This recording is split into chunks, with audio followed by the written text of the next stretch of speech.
office, but at the local boards, really, really are. So, No doubt about it.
Malcolm, phone calling in.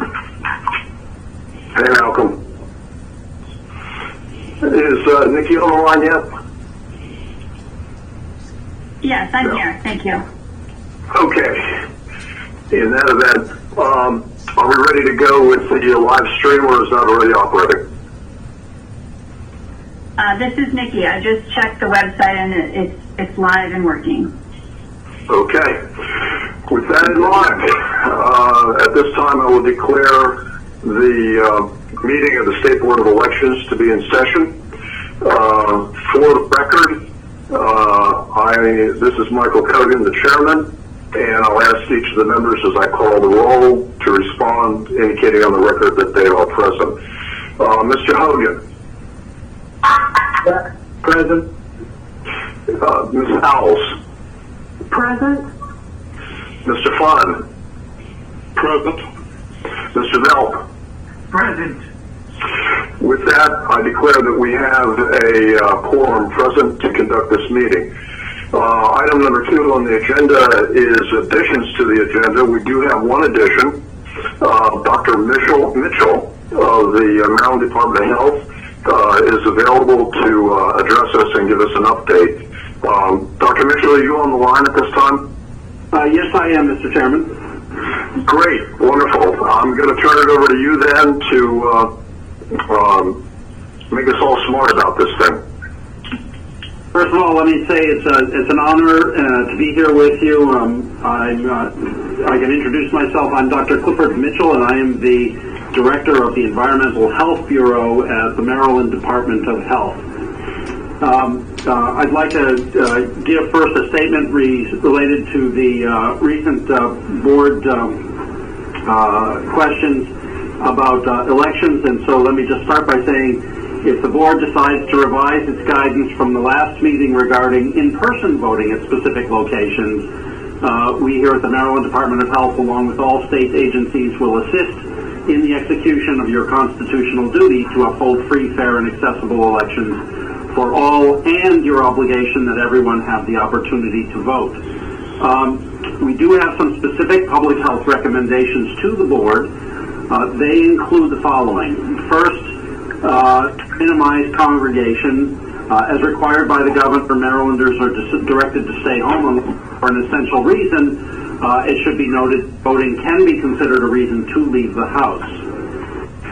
Second, the COVID-19 outbreak will likely last for months, not weeks, but we cannot provide a timeline at this time. Third, personal protective equipment is currently in critical supply in Maryland and the nation. We urge that any election workers follow the CDC's COVID-19 election guidance, which I can describe in more detail. And then people at higher risk of becoming seriously ill from COVID-19 should avoid crowds as much as possible, and I can talk about those as well. The goal of all these measures implemented by the state to this date are designed to limit the number of infected individuals and slow the spread of COVID-19 as much as possible, and to ensure the health and safety of all Marylanders. Now, I'm also happy to discuss the CDC election guidance if it would be helpful to you, and just let me know. I can go through what the CDC is recommending and talk a little bit about the rationale for that.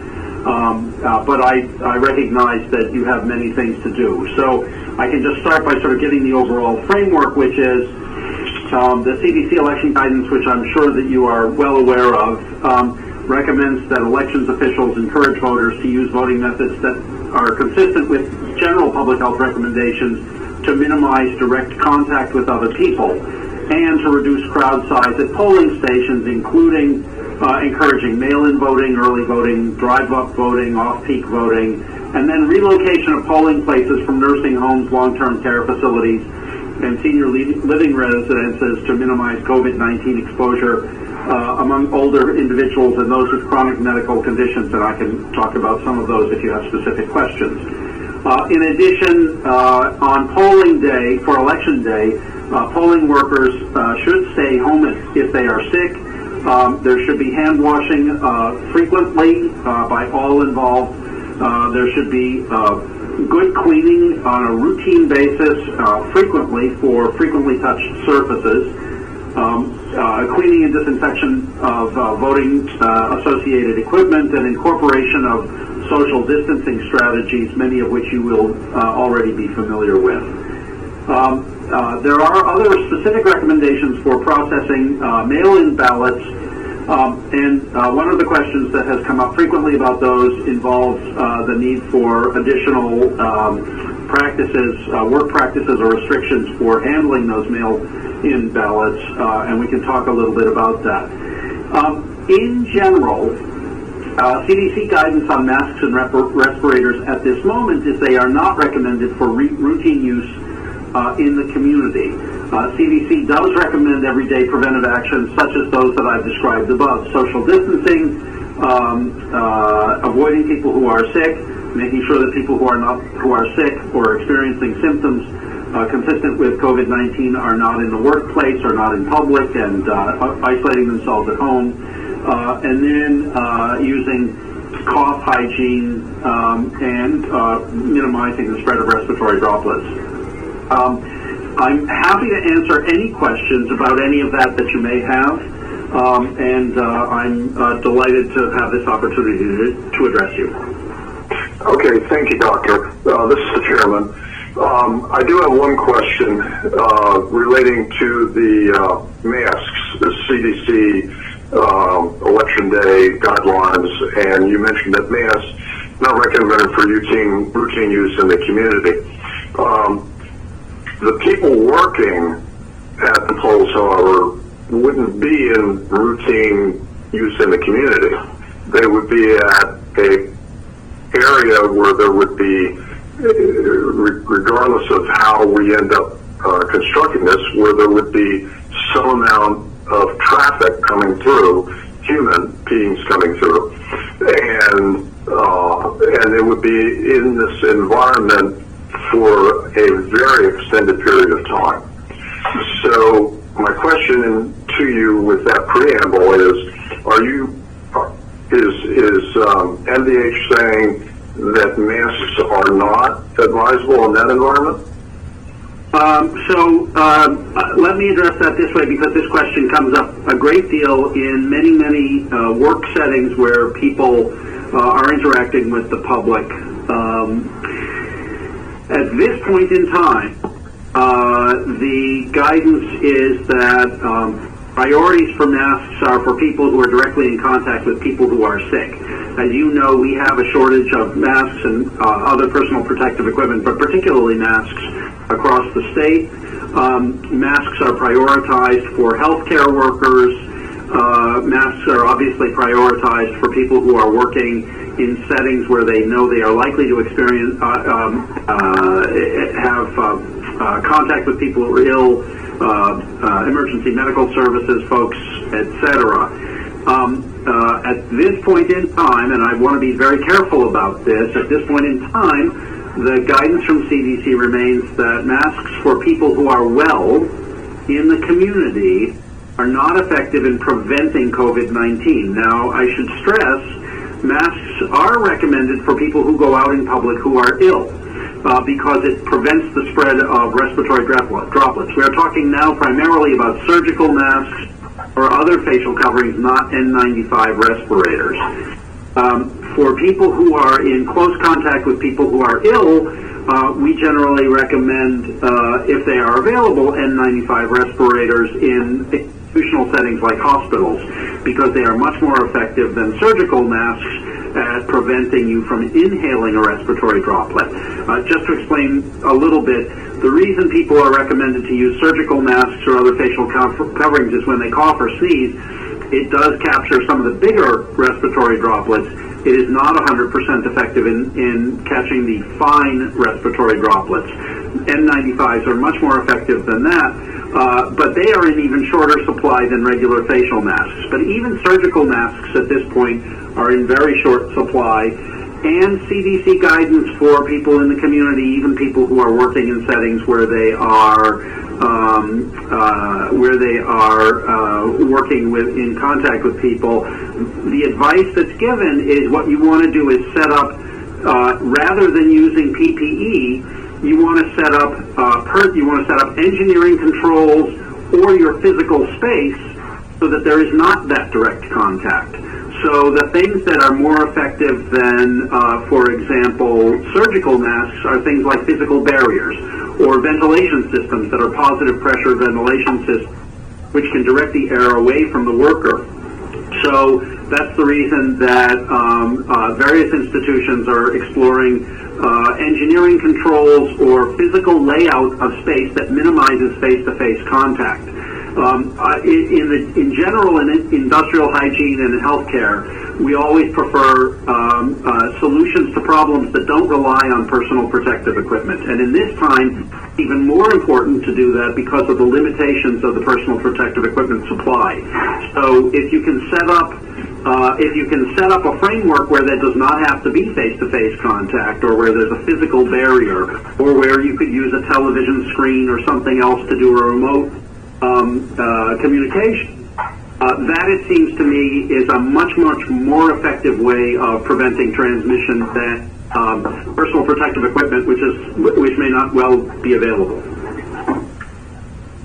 Okay. Chairman, do any of the members have questions themselves? And remember, and I'm terrible at it, please try to identify yourself so the minutes are clear as to who is speaking. Thanks. Anybody? Yes, Mr. Chairman, this is P.J. Hogan.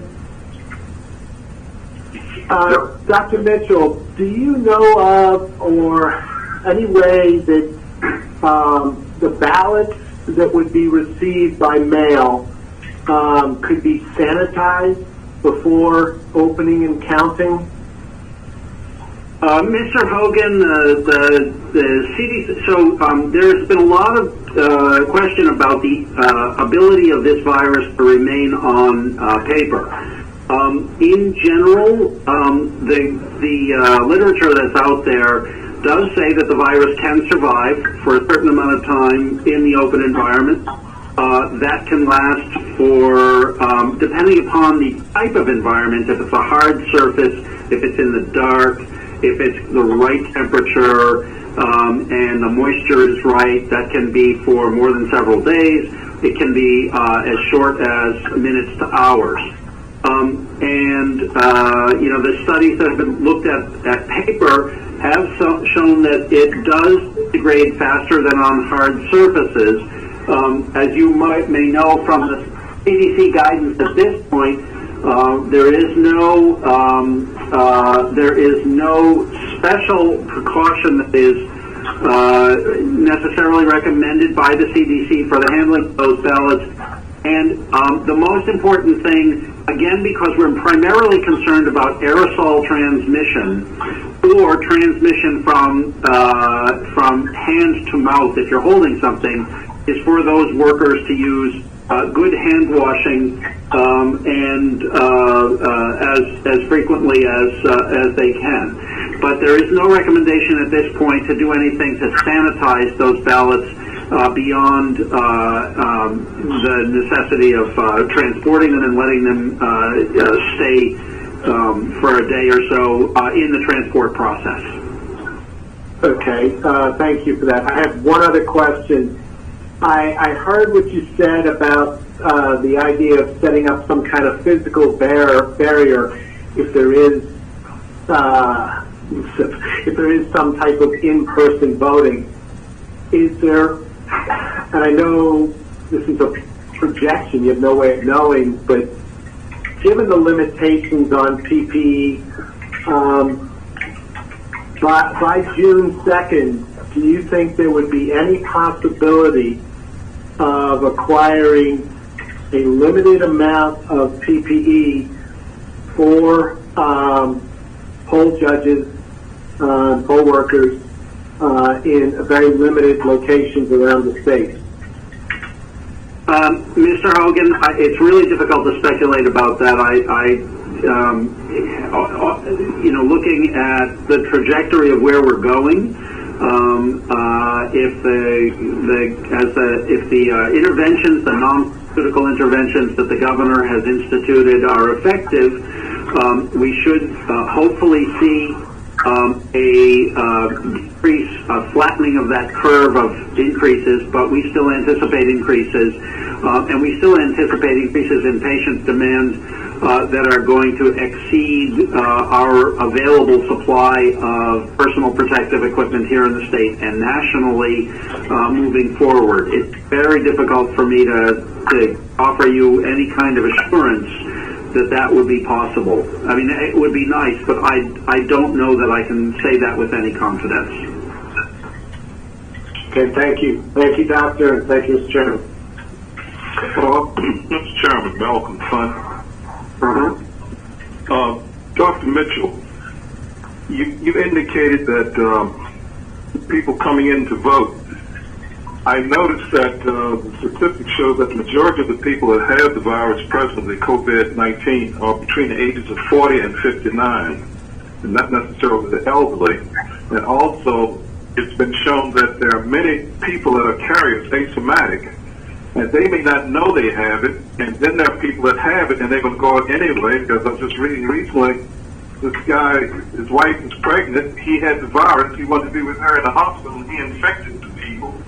And it was, and the poll workers are subject to this, and if they have very little protection from these incidences, which we have no control over, wouldn't we be putting them at risk? So again, I would go back to I think that there are ways to design a system that does not entail risk, but it entails somewhat innovative thinking about the way to do this. Because it's if there is in-person contact at less than 6 feet, and you have multiple people, it's very difficult, even with PPE, to protect the population from transmitting it. So the question is, I think, is it possible to design a polling station or process that does not involve face-to-face contact or that interposes a physical barrier or other engineering controls so that you don't have to be face-to-face? I mean, there's no way to guarantee if you have people in the same room that you will not transmit the virus. It's not physically possible to do, even with PPE, if you have it.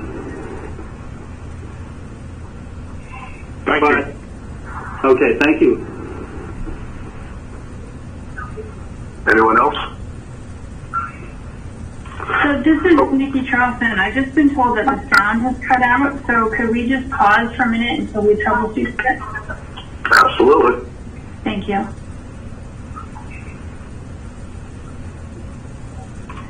Gary, here is the riddle. Solution.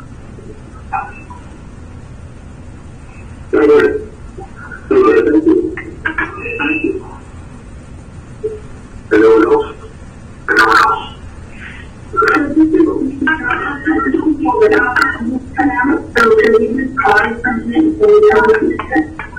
Absolutely. Thank you. It sounds like it's on, if somebody just went to the live. Okay, it's working again, thank you. Okay. Okay. If no one else has anything else for Dr. Mitchell, certainly thank you very much for being here and providing an update on where we're at in terms of Department of Health perspective. It's my pleasure. Thank you, sir. Thank you. All right. At this time, hang on just a moment. I should have been doing this while we were talking. There we are. Okay. At this time, and pursuant to the agenda, we're now on item number 3, which would be closed session. Excuse me, Mr. Chairman. Yes, sir. We never approved the agenda. We just made the change, but we never approved the agenda. For the record. You mean the change to the agenda? We didn't approve, right, we didn't approve the change, nor did we approve the agenda. So, are you following the agenda that we have approved? Okay. All those in favor of the agenda as shown, say aye. Aye. Aye. And those opposed? Any opposed? A point of information, isn't it true that the chair sets the agenda and we don't approve it, or am I on That's the way we've done it in the past, but I'm happy to approve it as well. Probably Robert's Rules does have that in it. Hadn't generally been practiced, but that's probably in Robert's Rules. So anyone opposed to the agenda? Okay, then the agenda is approved. And next item on the agenda will be the closed session. The board will now consider whether to meet in closed session to consult with counsel to obtain legal advice and consult with staff on pending or potential litigation as permitted by Section 305B7 and 8 of the General Provisions article. Meeting in closed session would allow members of the board to seek and obtain legal advice with board counsel without waiver of the attorney-client privilege and obtain information from staff about pending or potential litigation. May I have a motion to meet in closed session? So moved. Second? Second. All those in favor say aye. Aye. Aye. Opposed? None. The motion having passed, the board will meet in closed session in accordance with exemptions B7 and 8 of Section 305 of the Open Meetings Act. Now, for those who may be listening in, we're not going to leave this particular call. If you're, and Mickey, you can cut in if this is incorrect. If you're observing on the live stream, then you'll just hear silence. When we finish with the closed meeting, we'll be returning back to this phone call, and you will hear us pick back up again on live stream. Board members, what we need to do now is to hang up on this call, use our dial-in information on the closed meeting call, and then we'll open up the closed meeting. With that, I'm now going to recess to go into closed meeting.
present, I declare there is a quorum to continue the meeting. Nikki, are we up on live stream? Let me check.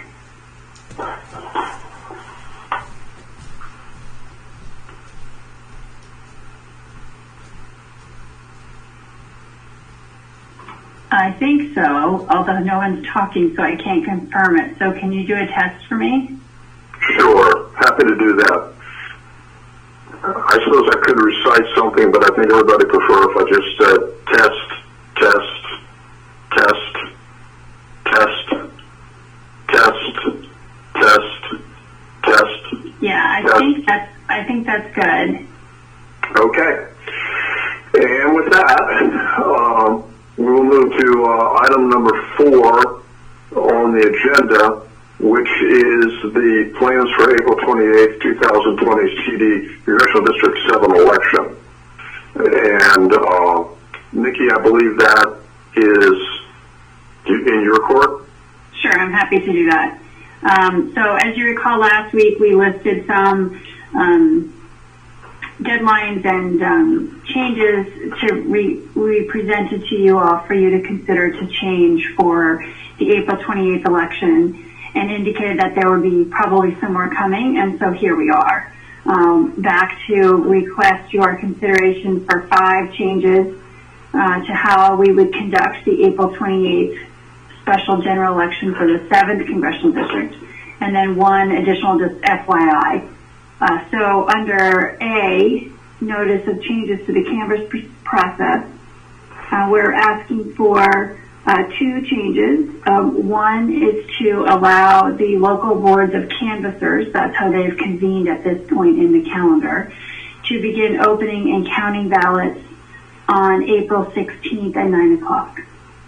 We've been obviously looking to our colleagues around the country that do vote by mail, and this is a similar process where they start opening and scanning ballots before Election Day, but they do not publish results until the end of the day on Election Day. And so that is what we are proposing, is that the local boards of canvassers are permitted to start opening and counting ballots on April 16th at 9 o'clock. They would continue opening and counting ballots through Election Day and beyond if necessary, but they would embargo all of the results until 8 p.m. on April 28th. I'm happy to go through them all or one by one, whatever is your preference. I think probably one by one, unless you think they're linked, in other than the obvious all about the CD7, and we can deal with each one, both questions and discussion, and then the things we need to vote on can be voted on one at a time. So, does anybody have anything about item 4A, changes to canvass process? Okay. I guess I would just note one thing, speaking for myself. I'm not a real big fan of doing it the way we're going to do it. It's not something that I would have chosen in other circumstances. It's not one that we would have done in other circumstances. But this is a good point at which to remind many people who are listening to us that business is not as usual, and we have a number of things and that we have to take into account, and among other issues, we have very little time to do it. It doesn't mean that anybody particularly likes doing it this way. Just so that as people listening, so that they're aware, Congressional 7 election takes place in 26 days. The general primary on June 2nd is 61 days, and we have a lot of things that have to be done by local boards. And what you're seeing in this particular instance is the amount of time that it takes, and this is at the end of the process. There's actually a huge amount of lead time that's needed in many of these things as well. So I just wanted to make that point to people, that this isn't something we freely choose to do. It's something that has to be done. And with that, does anyone have any questions or comments? Mr. Chairman, this is Kelly Howell. Mm-hmm. Yeah, my question, I'm trying to understand. I can see why people would want to start opening the ballots earlier to get a jump on them because they're going to have a lot of them to do. But I don't understand why we wouldn't put the time after the election and push the date that we're going to get the results back so that we don't have to open them before the election. I don't understand the timing of this because I know that we've had strict rules about not opening anything until after the election. And I understand that with everybody voting by absentee ballot, that it's going to take a long time to do all this, but I think the public understands that. So why wouldn't we stick with the start time on election day and just say we're going to need a lot more time before we're ready to certify the results? I guess that's Thanks, Kelly. This is Nikki Charlton. It becomes a resource issue for the 3 local boards in the 7th congressional district. If it takes them 3 to 4 weeks to count ballots, that means they're starting on, if we follow the normal calendar, they would be starting on April 30th. But if you moved it to the election day, that puts them towards the end of May with a June 2nd election. Their ability to, in essence, conduct 2 simultaneous elections, assuming even if the current social distancing guidelines are not in place, becomes impossible. So allowing them to start, which other vote-by-mail states do, this is not uncharted territory. It is for us, but it is not for vote-by-mail states, means that they can get started on that process and wrap up. We have F on here, a certification timeline.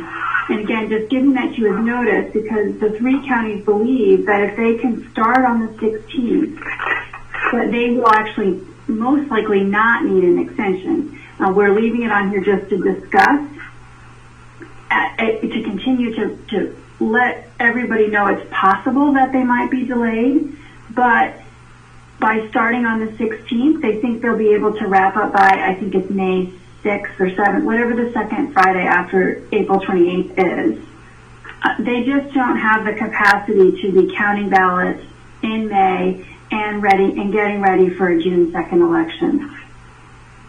Okay, that makes sense. It's the overlap of the 2 election calendars for the special election and the presidential primary. And can I just add, this is Bill Bell, that in fact we do in every election I was ever part of, we begin counting ballots before the end of the election. So this is not something that is foreign.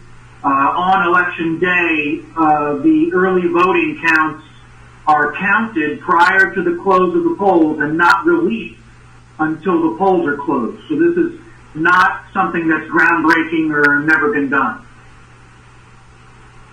Right, but you don't open absentee ballots before election day. We don't count absentee ballots before election day. Right.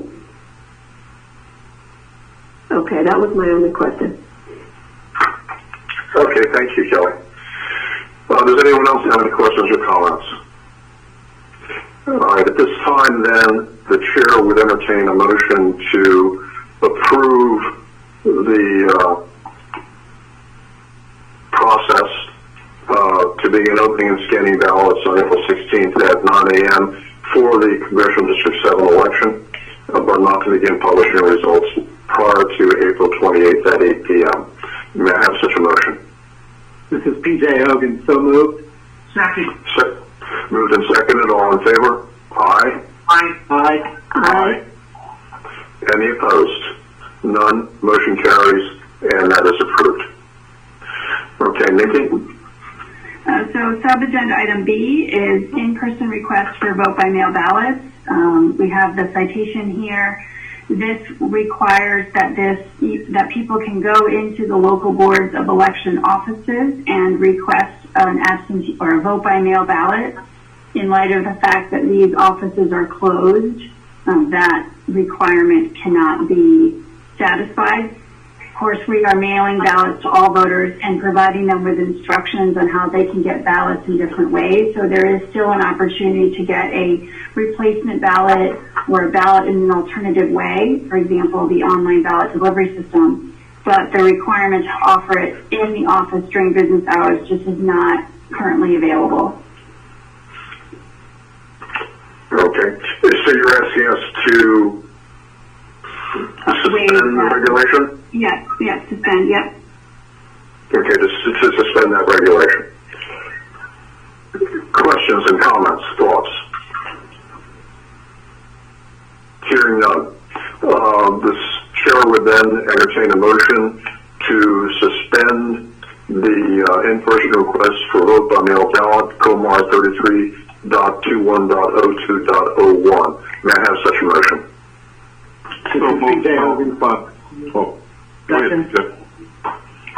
Moved and seconded. All in favor? Aye. Aye. Aye. Any opposed?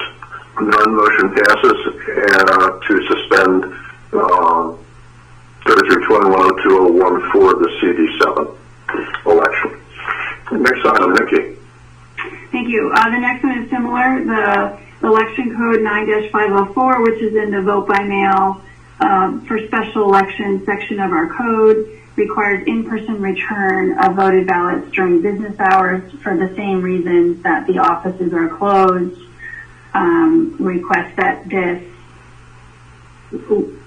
provision of the law, I guess again the verb would be suspended. All of the ballots have been mailed with prepaid postage. That one of the three counties currently has a drop-off box that they bring inside at night. The other two, Howard and Baltimore City, are looking to get something so that they can have a drop-off outside their office. But in the meantime, their offices are closed for people to come in and drop them off. Okay. Andrea, under the proclamation, am I correct that we have the authority to suspend this provision of the election law? Yes, Mike. I mean, under the proclamation, the State Board of Elections has the authority to implement the alternate voting system of vote by mail as ordered by the governor in the manner that it sees fit. If you recall last meeting, one of the things that was presented and that was discussed was a way to go about doing that is to hew to the requirements of Title IX, Subtitle 5 of the election law article, which lays out procedures for vote by mail, and to indicate in a public setting like this where we will be deviating from those procedures. And so, in a sense, it's not suspending the effect of a statute that otherwise would be applying. It's just advising and letting the public know that this is one of the ways that we're not going to be adhering as we implement the vote by mail mandate from the governor to how Title IX, Subtitle 5 of the election law article would otherwise prescribe for it to take place. It's maybe a semantic difference, but let me know if you need more clarification. Only in the sense that what action is the board going to take here? Are we simply going to do what we've already done, which is make a public announcement, or do we vote I'm not sure. Yeah, I understand. I think it's appropriate to vote to not, as you implement the vote by mail order from the governor, that the board will not be adhering to the requirements of election law Article 9-504, and I should specify it's 9-504A2, which allows a voter to return a vote by mail ballot to a local board in person during regular office hours. All right. In that event, the chair would entertain a motion that the State Board of Elections will not be adhering to Election Article 9-504A2, allowing in-person return of vote by mail ballot, and that the offices are closed due to the state of emergency. May I have such a motion? This is P.J. Hogan, so moved. Second? Second. All in favor? Aye. Aye. Any opposed? None. Motion carries. Nikki? Thank you. The next one is no electioneering zone, and the law contemplates that and discusses the no electioneering zone in terms of voting centers, whether it's early voting or election day.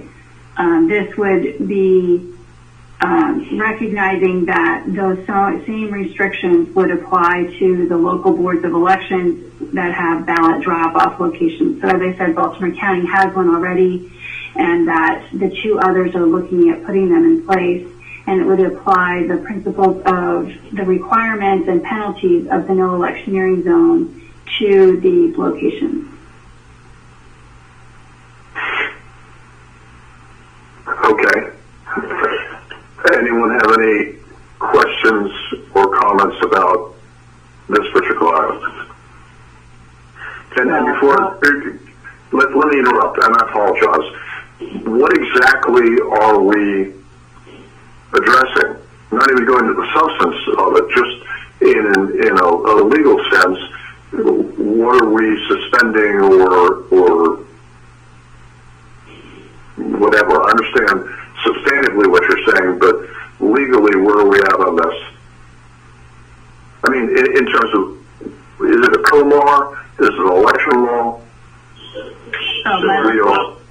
Go ahead, Ann. I can address that. It's the election law article. It's I think Title 16, Section 206. It refers to electioneering zones around polling places. And I think what the board would be doing is, again, in its discretion as to how to implement the vote by mail alternate voting system ordered by the governor in the context of this emergency climate in which we find ourselves. The board, in its discretion, is implementing a no electioneering zone around any ballot drop-off locations that are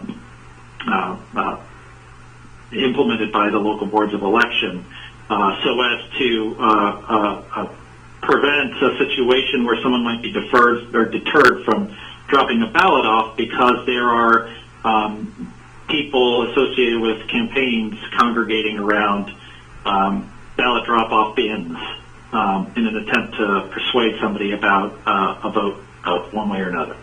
So that would be the reason behind why the board might consider doing that here. Okay, so that would apply the no electioneering zone that we normally apply to, for example, precincts, to the ballot box, to the drop-off location. Is that correct? Do I state that correctly? Yeah. Okay. Okay. Do any board members have any questions, comments, or thoughts about this? This is P.J. Hogan. I have a question. Maybe it was covered and I missed it. Under current law, the electioneering zone, I forget, it's a certain number of feet from the entrance to a polling place, correct?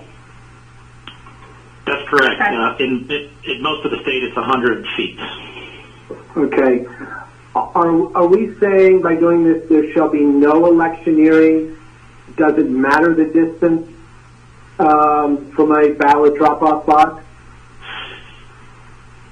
No, as currently presented, all that would be doing was establishing similar 100-foot radii around ballot drop-off locations for anyone who wishes to electioneer to voters as they approach those locations to drop ballots off. I think to PJ's point, we may want to have in this the 100 feet from the ballot drop-off box. If there was a board that had to put the box not near its front entrance, but instead closer to a roadway or some access, and that was maybe even in excess of 100 feet from the main entrance, you could theoretically campaign then right on top of the box. Yeah, that certainly wouldn't be in the spirit of the board's action. This is P.J. Hogan again. As someone who stood for election 4 times, I often look at how the actions that state board elections take related to a candidate. And while I'm all for electioneering, under the current health crisis, I don't want people out there electioneering. I don't want people in harm's way. So anything we can do to create that buffer. I realize there's the First Amendment, free speech, but we have a public health safety issue that needs to be addressed. This is Mike. In keeping with what Bill's comment, for this particular item, can we, council, add the words centered on the drop-off point? In other words, electioneering zone centered on the drop-off point. Why don't you make it clear and suggest that it be centered on the ballot drop-off bin or the entrance to the facility in which the ballot drop-off bin is located, whichever creates a greater distance from a greater distance in which no electioneering can take place. Does that make sense? It would seem to me that it kind of works its way out if you just say 100 feet from the ballot drop-off bin, or except if a ballot drop-off bin is inside a building. Let's say there's a local board office in a facility that has a number of different offices, and it's inside the building, right outside the local board office, but there's one main door to get into it, and that is more than 100 feet from the ballot drop-off bin itself. You could have a situation where there are people standing right at that door to get in the facility, and still complying with the 100-foot radius from the ballot drop-off bin. So if we could just clarify that entrance wasn't the car entrance, but the walk-in entrance. So to the building, you're talking about whatever is greater, 100 feet from the ballot drop-off box, or the front door, whichever is greater. To the building in which the ballot drop-off box is located, yeah. Right, yeah. Yeah, I'd be okay with that. Okay, anyone else? Okay, then the chair would ask for a motion that pursuant to election law 15-206, the no electioneering zones for the Congressional District 7 election will be amended to, or will be changed to, as to drop-off of ballots, that the no electioneering zone will be either, was it 150 feet from the drop-off bin, or the entryway to a building in which the drop-off bin is located, whichever is greater. It's 100 feet, not 150. 100, I stand corrected, 100 feet. Hearing no concern there, may I have a motion to that effect? This is P.J. Hogan, so moved. Second? Kelly, second. All in favor? Aye. Aye. Aye. Opposed? Hearing none. Motion passes. As to election law 15-206 in the CD7 election. Nikki, item E. Thank you. So last week you all, at our request, extended the voter registration deadline for the 7th Congressional District to April 21st. That was 1 week before. And the reason for that was so that there would be time for the local boards of elections to process the application, get the file to the mail house, and get the ballot in the mail, which is our traditional deadline for absentee ballot requests by mail. We're bringing to you today a revision to that deadline for voters who, extending it to that Friday, which would be April 24th. So those ballots, up until that window of time, those last couple of days, if you extend it to April 24th, would get their ballots electronically. There would not be time to get them delivered by mail, but we could deliver those ballots electronically to those voters when we ran out of time for the mail delivery process. So asking to extend the deadline to April 24th requests that come in from the 22nd to the 24th would be delivered electronically. Okay. Does anyone have any questions or concerns? Thoughts?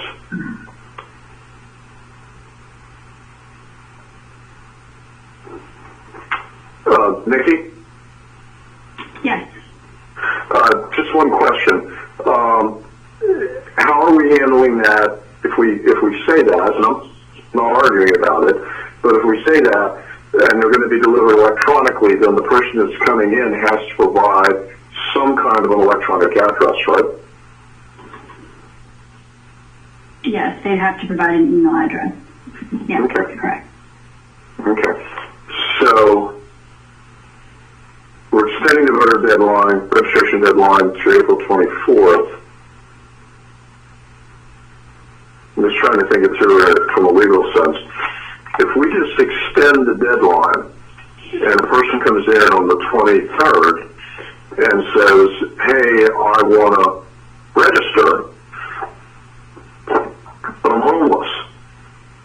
I mean, that's the easiest hypothetical. I don't have that, and I can't go to a library because they're all closed.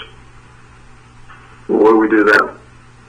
And that's an extreme hypothetical, which may happen exactly one time in the entire state.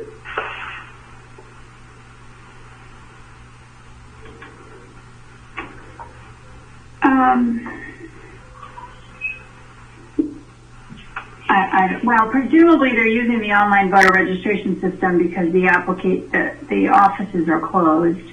But yeah, you sort of identified a corner case.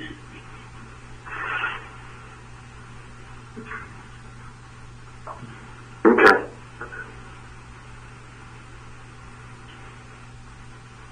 Does anyone else have any thoughts, comments, concerns regarding this item? Questions? This is PJ. Just a comment. While it's not ideal, I like the idea of extending the deadline to get as many people as possible the opportunity to register to vote. But I don't think there's anything we can do about the inability to mail them a ballot at that late date. So the electronic is the only way possible. So I reluctantly agree with this. I think the pros outweigh the cons. Anyone else?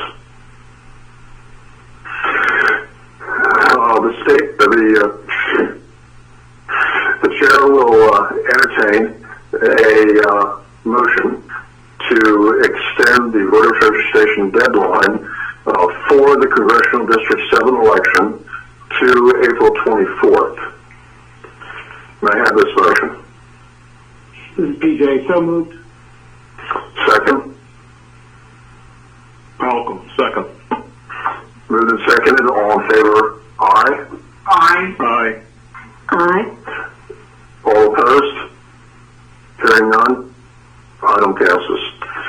Nikki, item F. Thank you. So no action required for F. It's just continuing to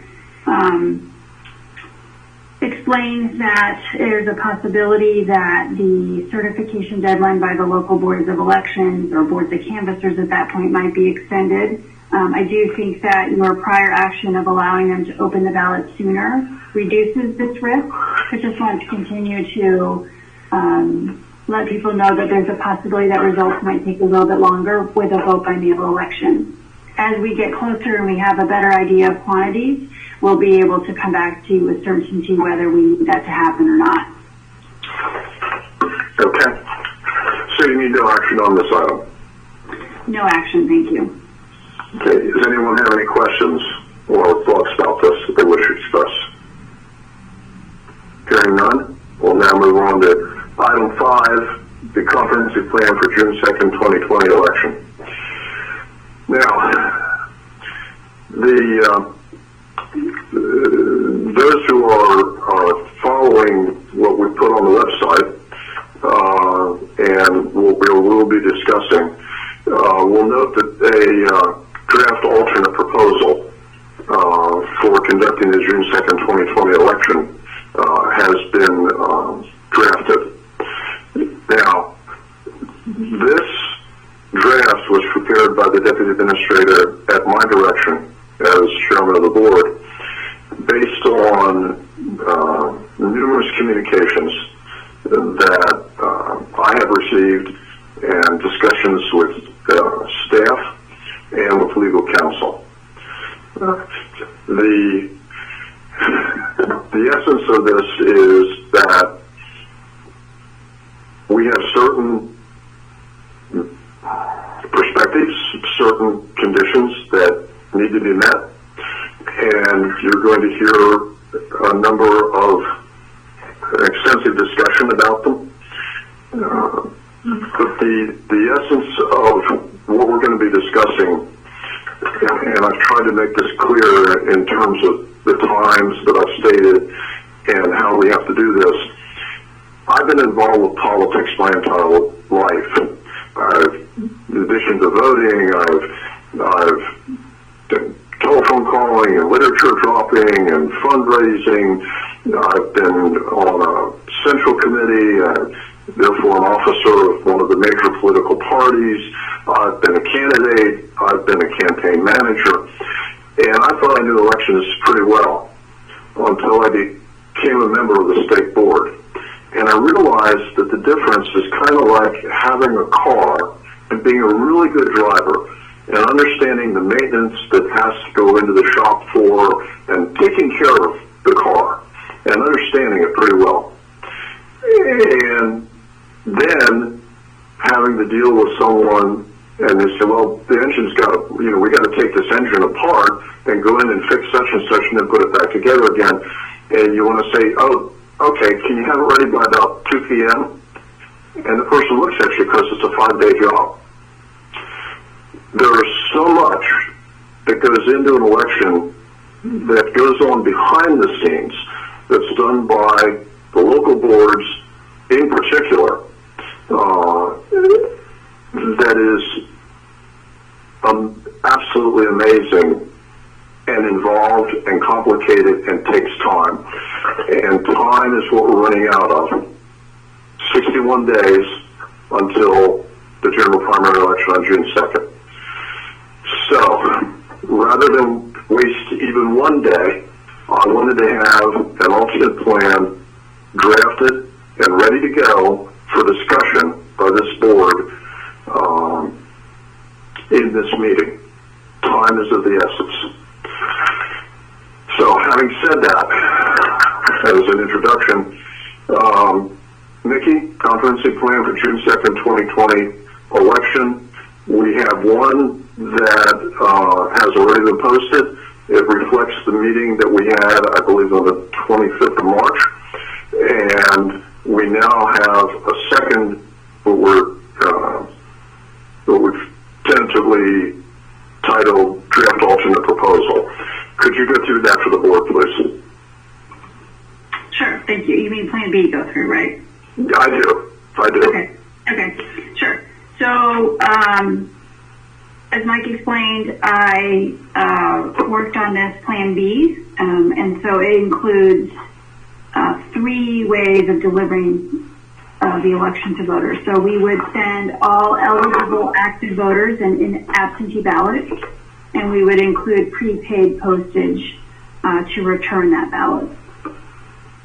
During what we would normally call early voting, but taking it through election day, we would have ballot drop-off locations. We'd have drop-off containers at the existing and available early voting centers. So during the period that is typically early voting through election day, we would have ballot drop-off containers at approximately 79 locations. So as you recall from approving the early voting centers, there's at least 1 early voting center in every county, up to 11 early voting centers in our largest 1 or 2 counties.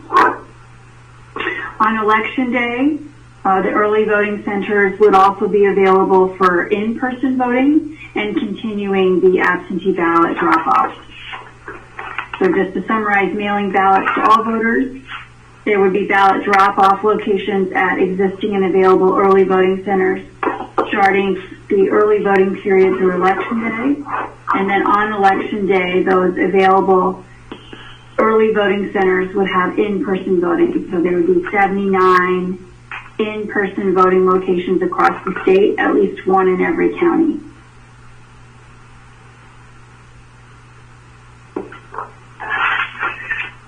So that's the gist of it. The Plan B continues to go on and mirror the structure of the plan that was based on your actions taken last week, and includes a list on page 2 of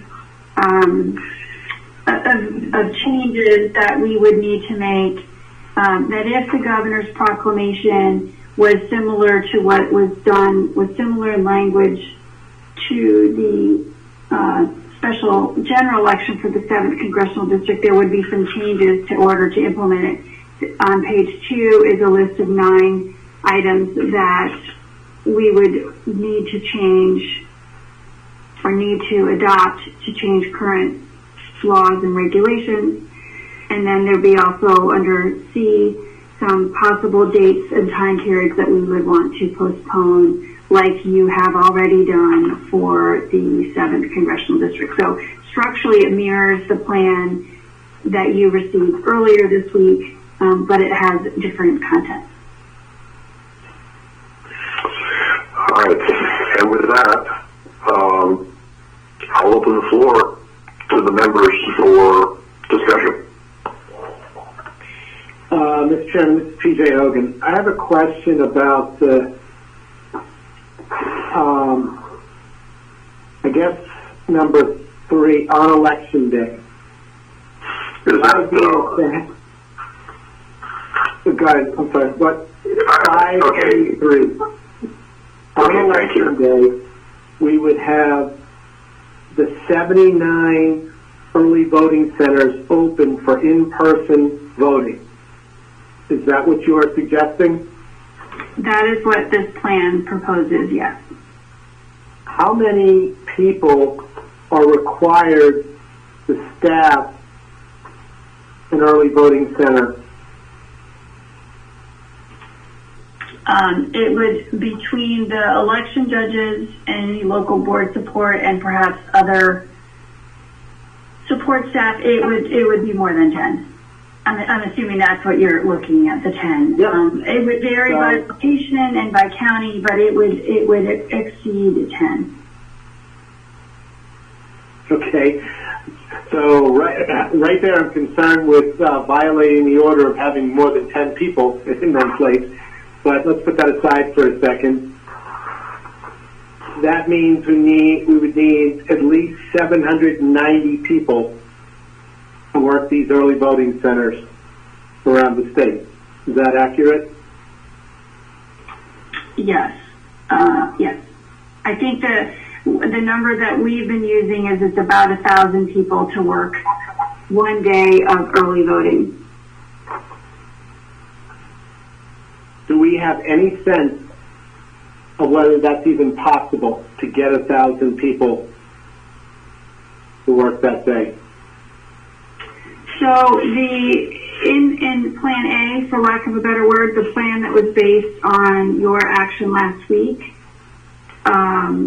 the local boards have surveyed some of their election judges, and they're currently reporting vacancies of about 25%.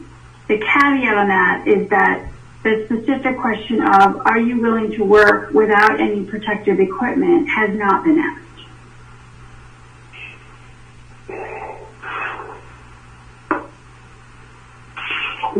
Would we be, let's go on the basis for 1 second, that we would be saying there will be 79 in-person voting centers on Election Day, staffed with between 790 and 1,000 people. Would we be providing them with personal protection equipment? I have to defer to the comments of Dr. Mitchell earlier today as to our ability to get them. And to remind folks, I asked that question of Dr. Mitchell, and I totally understand his answer. He has no way of predicting or guaranteeing that PPE would be available on June 2nd.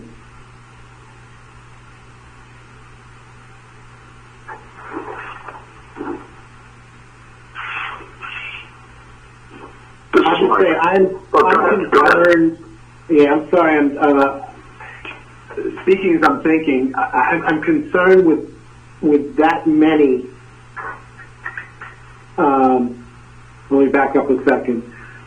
My preference is to just have vote by mail, but I do understand the need in some special circumstances to be able to vote in person, whether it's the disability community, whether it's someone who did not receive a ballot, lost a ballot, whatever. I don't know that we need 79. I understand that is the early voting centers that we normally have. But I'm not sure we can staff 79 locations and protect the health and safety of those 790 to 1,000 volunteers.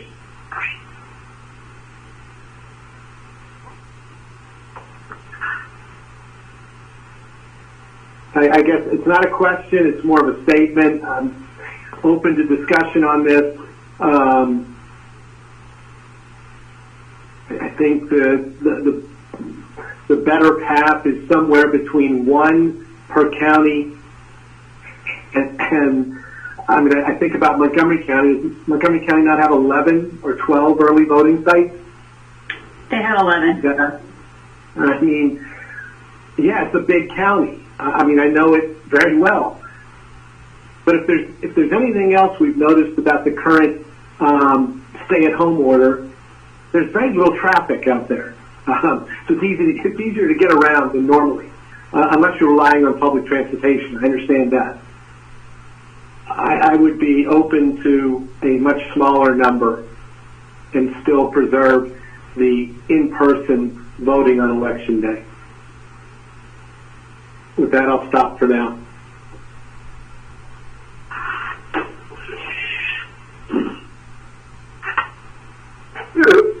I have, this is Mike. I certainly agree with PJ's concerns.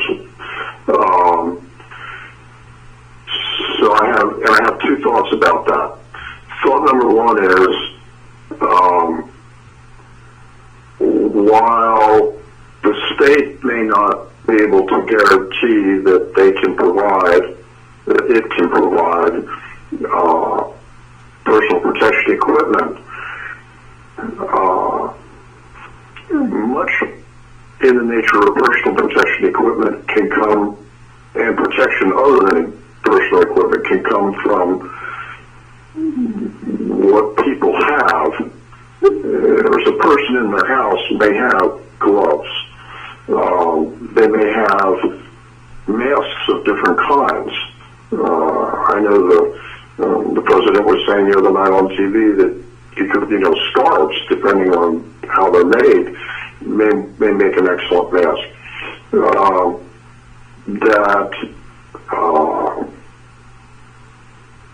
That there are things, hand sanitizer, people may have that. So what I'm raising is that, my thought is that if people wish to bring their own, or these volunteers that we've been discussing, if they wish to bring literally personally owned items with them to the polling place, that I believe we would permit that. I'm proposing that we would say we permit it. Whereas we're not restricting people from bringing things in. We may not be able as a state to provide it, but I do not believe that we should preclude people, if they wish to do certain things, from doing what they wish. The second item as to the number of centers, it may be that, I agree that's a lot, and Montgomery, of course, is a huge county, but Montgomery County may wish to reduce the number of voting centers. Now, I don't see Montgomery County going to one voting center, but I don't believe they would do it. I don't believe it'd be workable. But they may want to reduce it down some number. And I would be, at this point, my thinking is favorably inclined towards approving that and saying you've got to have one, obviously, but you can have whatever you believe, not to exceed the number you would have in a normal election, but you can have less than that either for staffing reasons or Dr. Mitchell talked about construction. For example, a particular board may want to put up, we've seen this at some grocery stores, where they put the plastic, they put the plastic up between the cashier and the customer. And it may be that we can work, our boards are ingenious, local boards, and they may be able to work something where they can create that kind of a barrier between, for example, the people, the check-in table and otherwise, the line of people. So I think there are things that can be done by local boards, and I think people may be comfortable in doing things themselves. Some people may not want to, but everybody's got the capability, if they feel they need it, to put a scarf around their face, to put a bandana around them, something like that. And most households have a pair of rubber gloves around somewhere. So if people want to do that, I'm in favor of allowing them to do that. And those are my thoughts at this point. And open back up for discussion here. This is Nikki, if I could just jump in. We have put in an order through the state for, I believe it's gloves, hand sanitizer, and masks.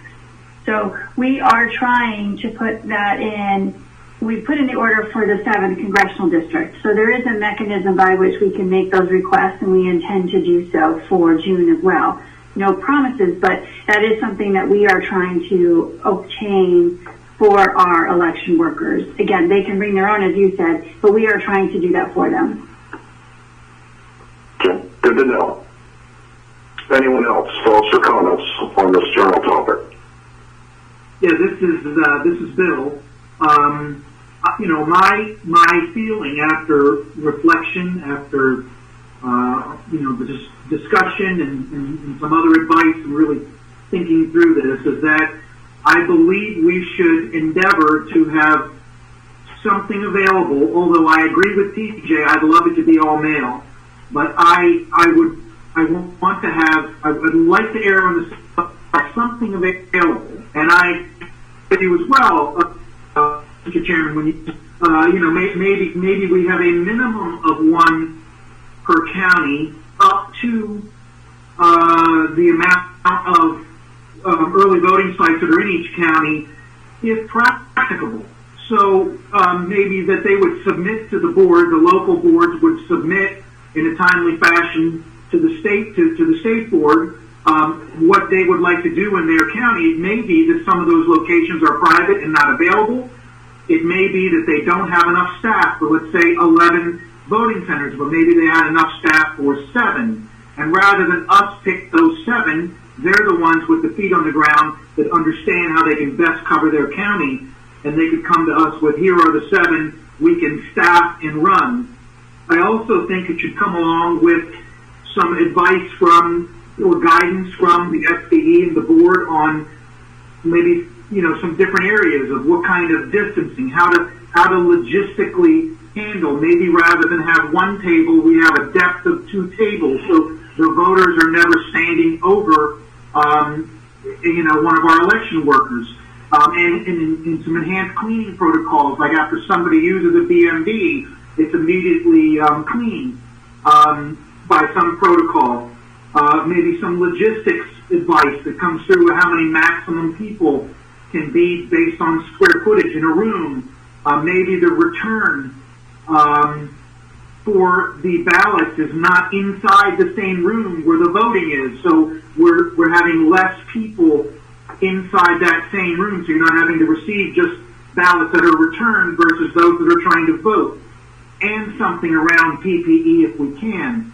I think that if we can look at a comprehensive thing, if we can get the LBEs to partner, which they always do so well at, in just trying to come up with, here's what I can staff and here's what we can have available, I would be inclined to agree with the alternative proposal to have one day, election day. I mean, we ran for many, many years without any early voting in person. So I think during this crisis, it would be reasonable to say that we would have one day of in-person voting available for using the ballot marking device, or if you need to register same day, or if you needed if your name didn't come up on the rolls, you need to vote it provisionally.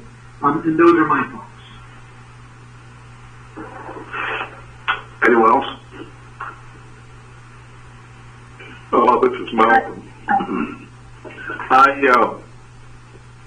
In looking at various things and the possibility of a voter not being able to vote, I agree that perhaps we should provide some mechanism, but I'll be honest with you, I'm very leery of subjecting workers to this virus. And people are talking about they want the right to vote, and I can appreciate that. And I think a lot of times we have to recognize the seriousness of the situation that we are in. We are in a situation that none of us have ever been in before. And I think we need to be aware of that.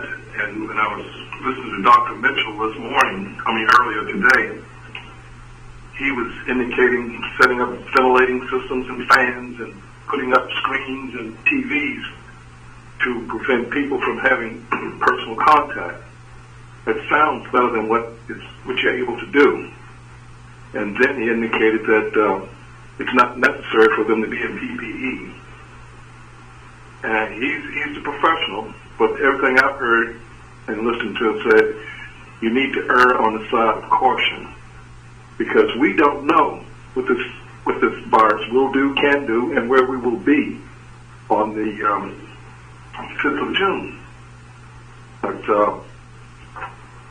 saying all of that, I would have to go with making some provision to have people to vote in person.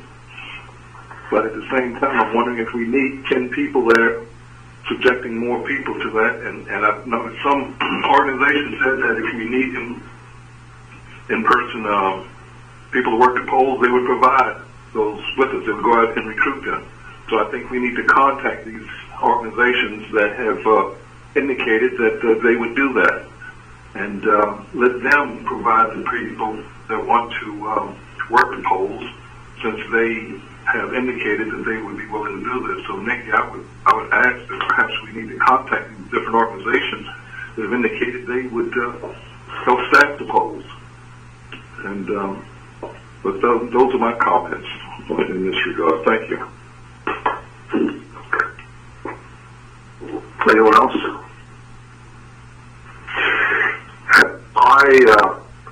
And this is somebody speaking now.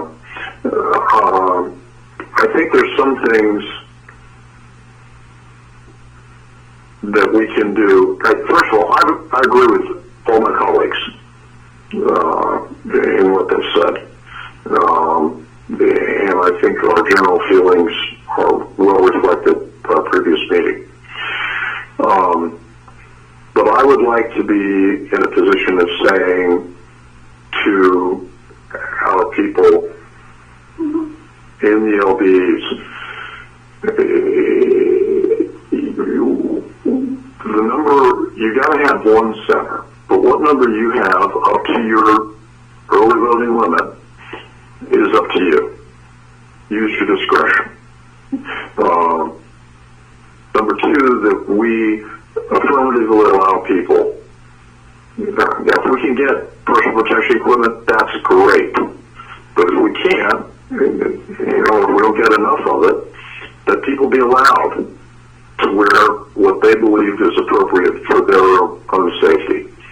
I think I agree with Malcolm that there are people who have indicated to us that they would be happy to recruit individuals to work in these places, and I think that they should be contacted and asked to see how many people they can provide to support this voting. I think that the state, to the degree that they can provide assistance in personnel as and where needed, if a local board simply can't staff what they need to staff, that perhaps the government, the state government, can assist in some way with that. I have very strong feelings about two things. One, that the local board facilities can't be used, because if we end up in a situation where we contaminate those facilities, we've got huge problems in that county. And by the same token, I want to minimize the local staff involvement, because we have a very limited number of people who know how to run these things and understand what's being done. They're the ones who train all of our volunteers. And if we start losing them, then we have serious problems. And I wouldn't want to see people who are in the age groups most concerned, and I would say over 60, or with, particular conditions, physical conditions, or they live with someone who's in that category. I wouldn't want to see them staffing out in the field where we're going to have these people coming through. I think local boards should be allowed to use their initiative in sanitizer, in how to do it, in construction that they can come up with and share the ideas. And I know they do anyway. But for those who don't know it, those people outside the elections arena, to share these ideas around. And I think those are all things that will go to ameliorate what we're asking. So those are some additional thoughts that I have as to this matter. Anyone have any other thoughts? All right. Hearing nothing, we have before us the necessity to provide the governor with a plan.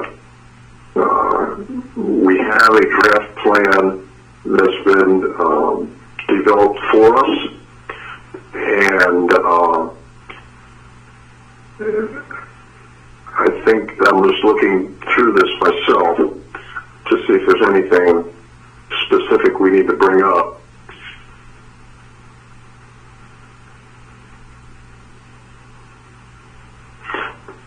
Vicki, I don't believe we specify in here the number of voting centers, do we? Well, it's presumed by using the existing and available early voting centers. So that would be a maximum of 79 and a maximum of, by county, of whatever they have now. Okay, where's that written down? So I don't have to read back there. So 5A3 on election day. Oh, got it. And if I could just add something to Bill said, our plan is to have those ballot drop-off containers be outside of the facility, so that if I just want to drop it off, I don't need to go into the building. I don't need to go into the room, again, to try to limit the human face-to-face contact. Sure. And that makes perfect sense. But I would want to see on 5A3 some ability for the counties, the LBs, to exercise discretion in how many centers they feel are appropriate, maxing out at their standard early voting number. If they feel they can't staff, like let's say it's 9 in a particular county, and they feel more comfortable staffing 5, is that something that we should be concerned about? And that's a question for you, Nikki. So, I think your local boards would appreciate that flexibility, no doubt about it.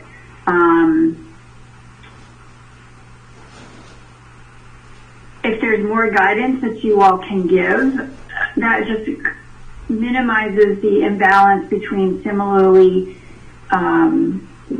sized jurisdictions. And I'm assuming your caveat is a minimum of 1, but no more than what you have for early voting. Yes. And Andrea, was that you? Yeah, and I was also going to suggest, and if staffing can be supplemented from other sources, whether the state or organizations that can commit to certain numbers of individuals who are willing to serve as election judges, does that change the discretionary decision, or can the discretionary decision be supplemented with additional centers that can be staffed by others from other sources of staffing? I would take it that if, let's say a hypothetical county has a maximum of 10, and they need 10 people to man these, to staff them. So we're looking at 100 people.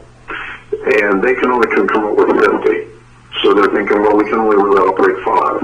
But then, whether through the state or whether through some of the organizations that have contacted us, they generate another, we'll make it 50 people. I would think that that county would then say, well, okay, we can operate all 10 of them. But I want to give them discretion to operate less than that now, so that they can be looking at it now. And in addition,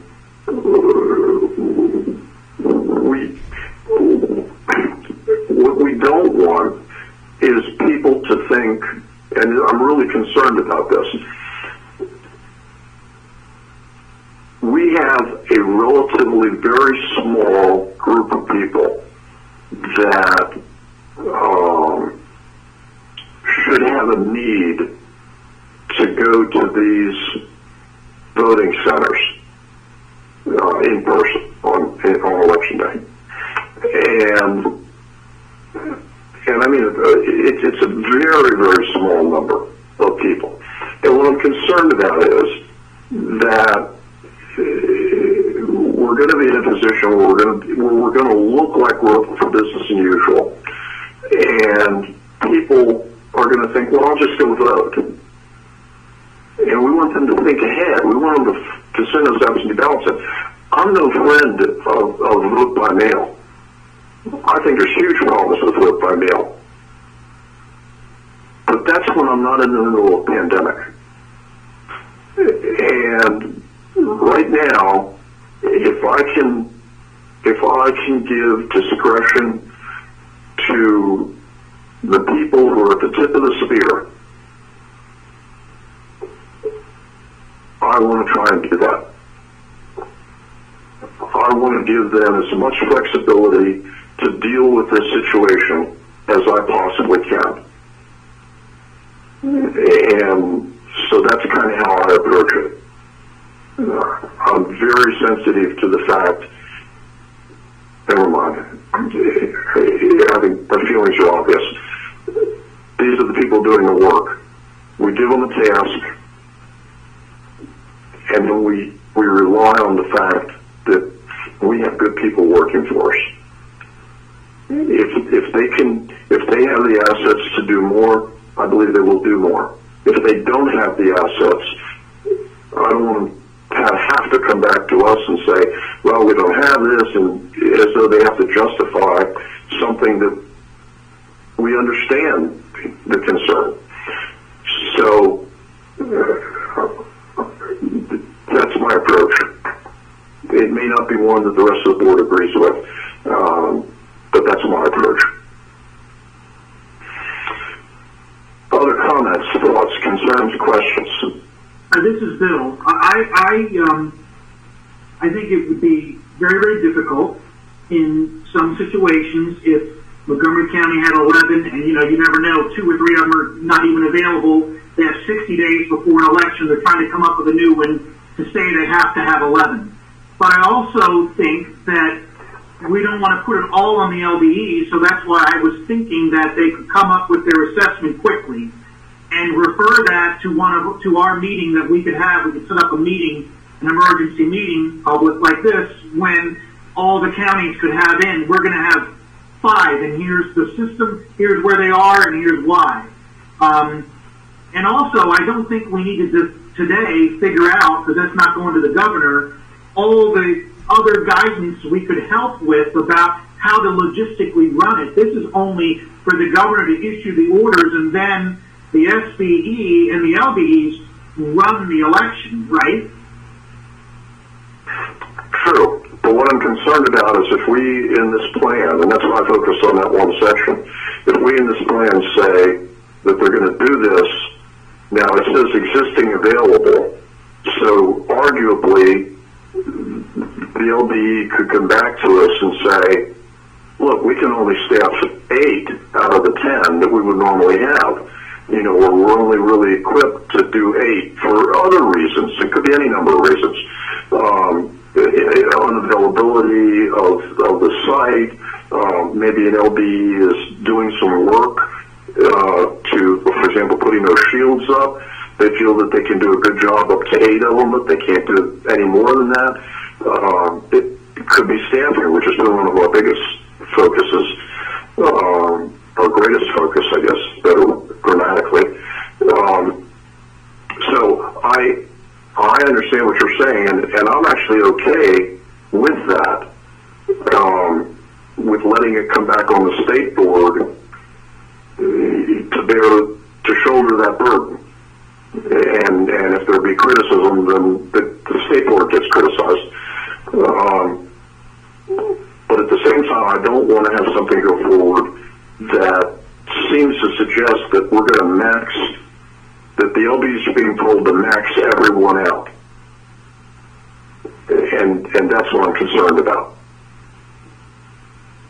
There must be a happy medium here. I'm just coming up blank for it right now. I think this wording, the wording that Nikki has, existing available early voting centers, I think, and Counselor, maybe this is something for you, kind of construction here. It says existing available, existing comma available, and the sense of the board is being expressed, and a local board says, I can only do 8 out of 10. Does that fit within there? Well, I think there's a lot of ambiguity in what existing available means in this climate. Is a county building that's closed an available building, even though I believe it could be ordered to be opened by the governor? Is a private building an available building? So right off the bat, I think there's that ambiguity potentially that you've raised. I think that if there's problems with staffing, I'm not sure I would read that to affect whether an early voting center is existing and available. I think that's a separate question. So I think the board's concern is that local boards may not have the staffing for to be able to staff all of the voting centers that have been approved in a local board jurisdiction. I think the comprehensive plan should specify that discretion that the board wishes to give the local boards. I don't think this language does that work. May I ask? Go. So if I could just throw in sort of, another thing to stir the pot. So it sounds like you're looking to give the local boards discretion, but recall that they are funded by county governments. And we have seen in the past, recent past, where there are conflicts between those two entities. And so to give the discretion to the local boards, and it sounds to me the discretion is mostly about staffing, they may not be the sole decision maker here. And so leaving it open, or leaving it more open, they may lose that ability to make that decision based on other entities that have, that pay their bills. I don't know that there are, but I do think that the local board of elections may not be the sole decider here. Okay, that's a fair comment. How about, If I could really address that quickly, and that's something that I've been part of, and I think that for several reasons, and that being one of them, that it should come back on the state board. And I wasn't trying to say that we just leave it up to the local boards and they say, well, we have 11, we're picking one, see you later. That they have to submit their plan and why to the state board for approval. And then the state board says, yes, this is what you're doing, so you arm them. Because the way the state law is written currently, and rightly so, is that the counties have to pay the state board's reasonable expenses. So, the local board's reasonable expenses. So, to the extent that it is mandated, or the state board has told them they must, the county has to pay. So may I provide an administrative response to that? Sure. In just timing, so you said a couple times, Mike, that we're 62 days out, or 61 days, whatever.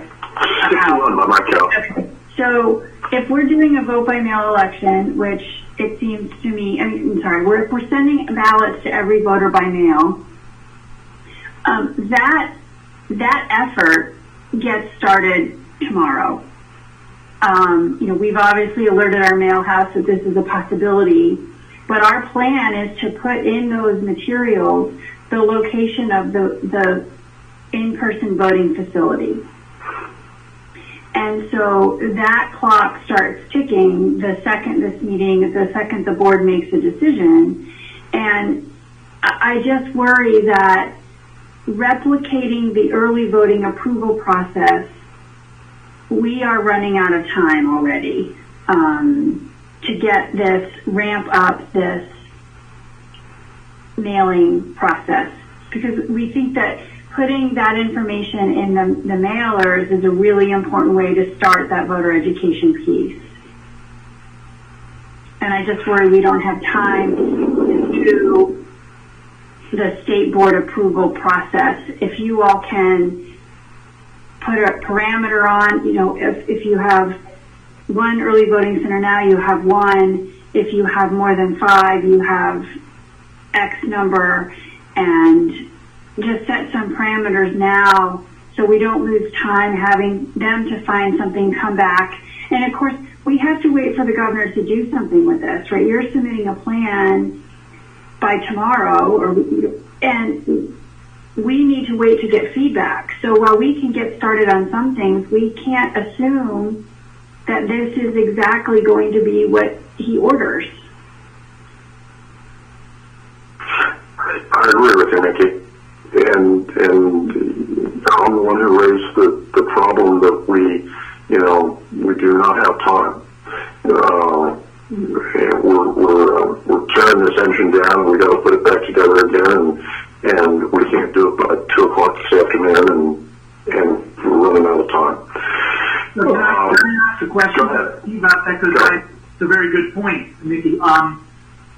Isn't it true, though, that if we started tomorrow and we went and this county LBEs would still have to try to figure out, do I have enough staff and where can I put them, and figure out how to get all these places open if they're, and that would need to be obviously part of the governor's proclamation. But that would take time anyway. We couldn't just go to press this week with those locations because they could indeed be incorrect. Correct. Right. Yes. And right. We wouldn't start printing, but the process, we can get all sorts of things sort of on deck, ready to go. And this is a significant change. We all know this. I'm stating the obvious. Significant change in how we conduct elections. And the real concern is how do we educate our voters? And that mail piece becomes our sort of easiest and primary way of doing that. It's going to get supplemented with a whole lot of other activities. So you're right, we're not starting to print tomorrow, but there's a lot of moving parts. And yes, the counties need to assess how many election judges they have, but we also heard this morning or earlier in the meeting from Dr. Mitchell, who said that the state government would help us. So we can find some other resources, but knowing I'm just going to throw something out. I'm not just for discussion purposes. If you have 4 or less early voting centers, you just have 1, and if you have 5 or more, you have 3. We can then do the math and say, okay, we need this many election judges. We have this many on staff, so let's talk to DBM about getting state employees and recruiting them. We can get that math started quickly if the numbers are defined earlier.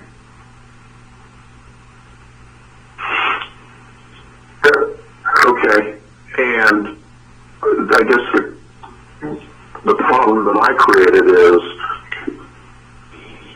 that I'm not confident we know what the numbers are going to be at this point, and I was leaving it up to the counties. That was my thinking.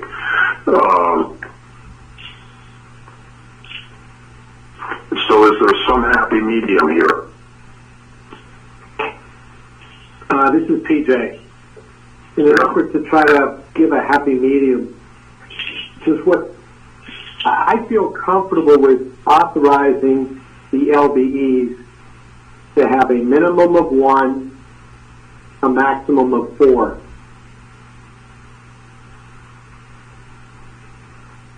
Even in Montgomery? Yeah, I mean, yes, it's a big county, but you can have 4 spread out around the county, and you can get there. And I don't think we're going to have, I think a lot of people are going to vote by mail, are going to be mailing in their ballots and dropping them off.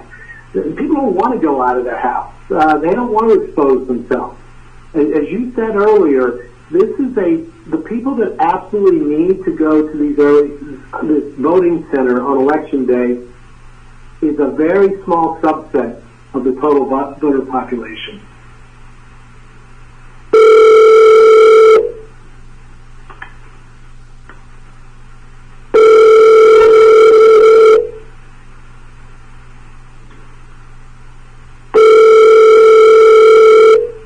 Can anyone hear that?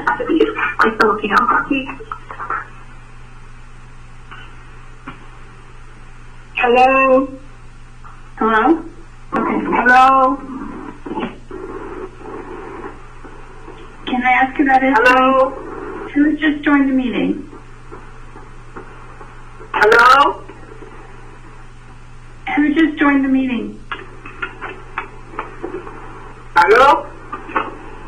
Ma'am, you have the wrong number.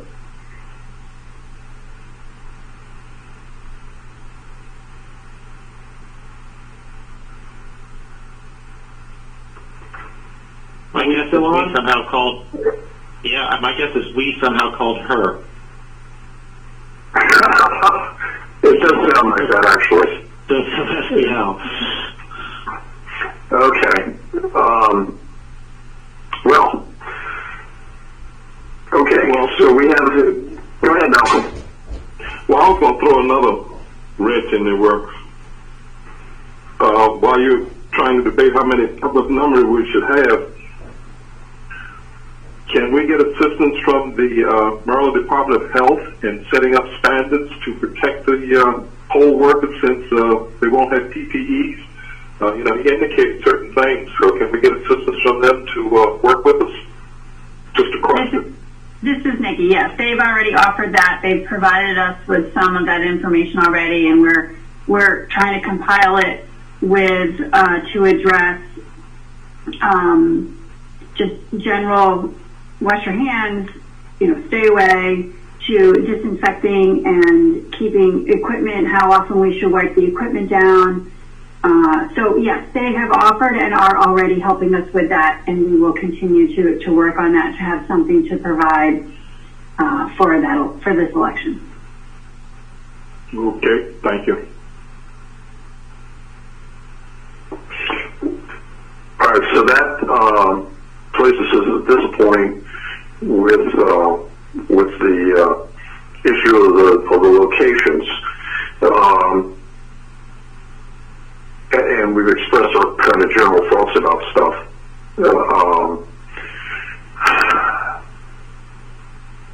Is there anyone who feels, do we have a sense of the board about numbering the locations in the sense that PJ did? I could go along with minimum 1, maximum 4 at the discretion of the local board in this crazy time.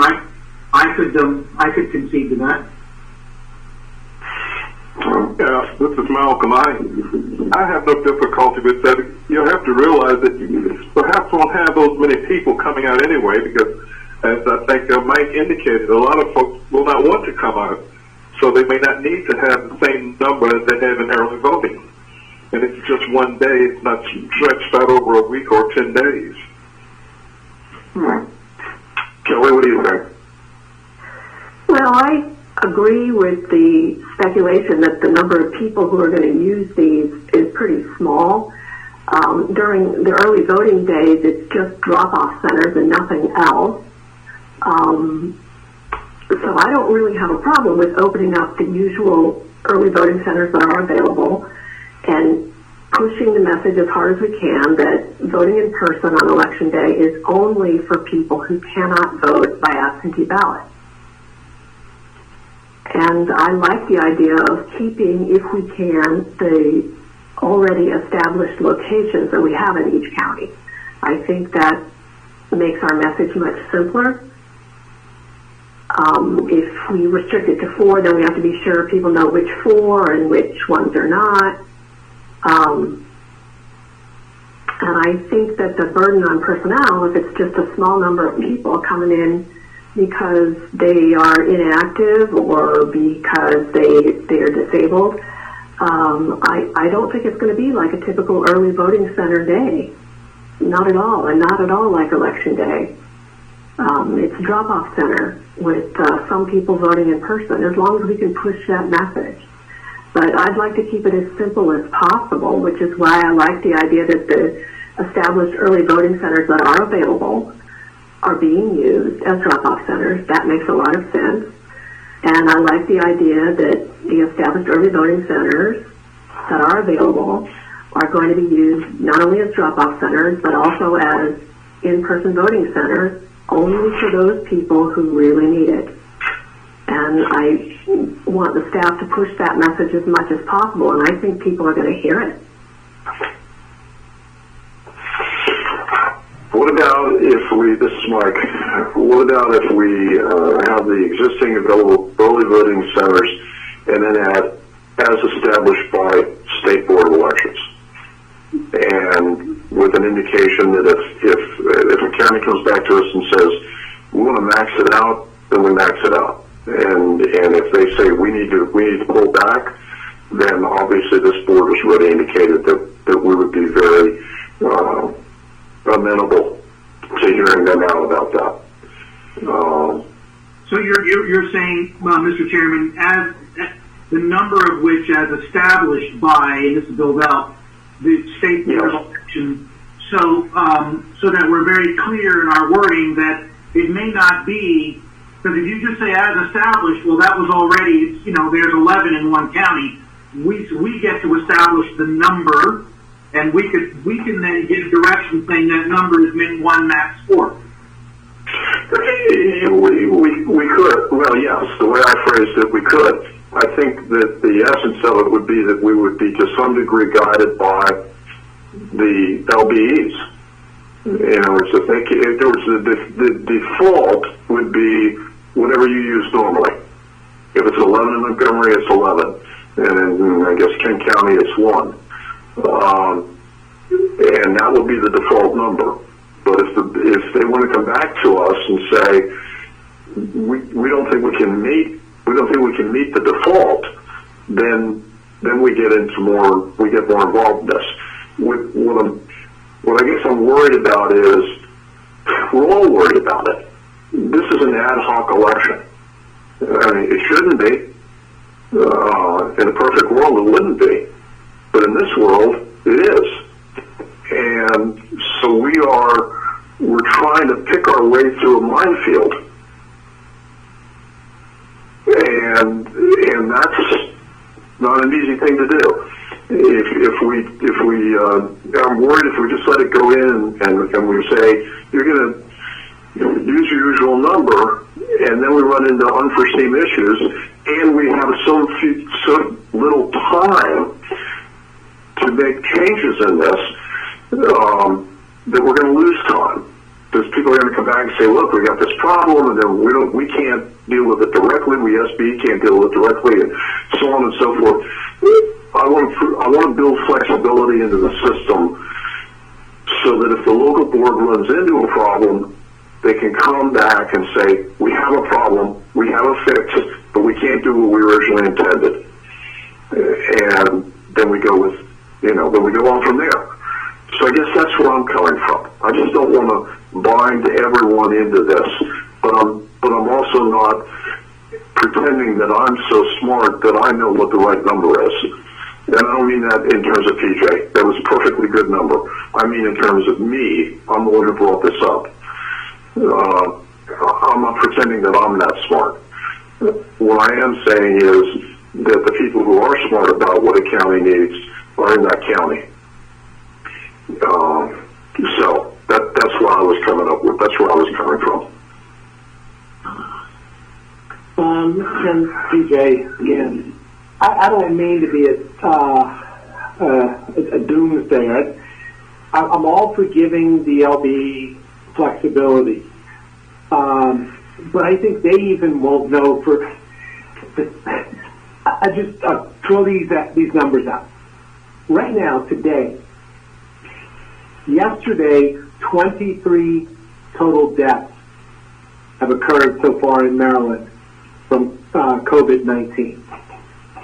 The projections for June 2nd, by that time, 1,766 Marylanders will have died from COVID.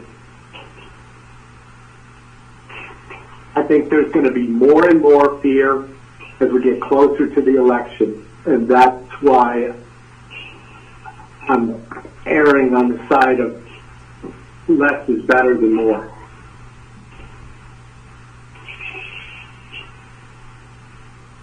Well said. Well said. All right. We need to approve this plan. We need to do it today. We have that one section in there. We have a proposal to put in that one sentence there that a maximum of 4 and a minimum of 1 in each county. Is the board prepared to express their opinion on this? Is there anyone who's not prepared to express their opinion on it that wants to discuss it further? All right. This is Kelly again. I don't understand why we can't approve the existing and available early voting centers, and then if it works out later that they can't do it, then they just can't do it.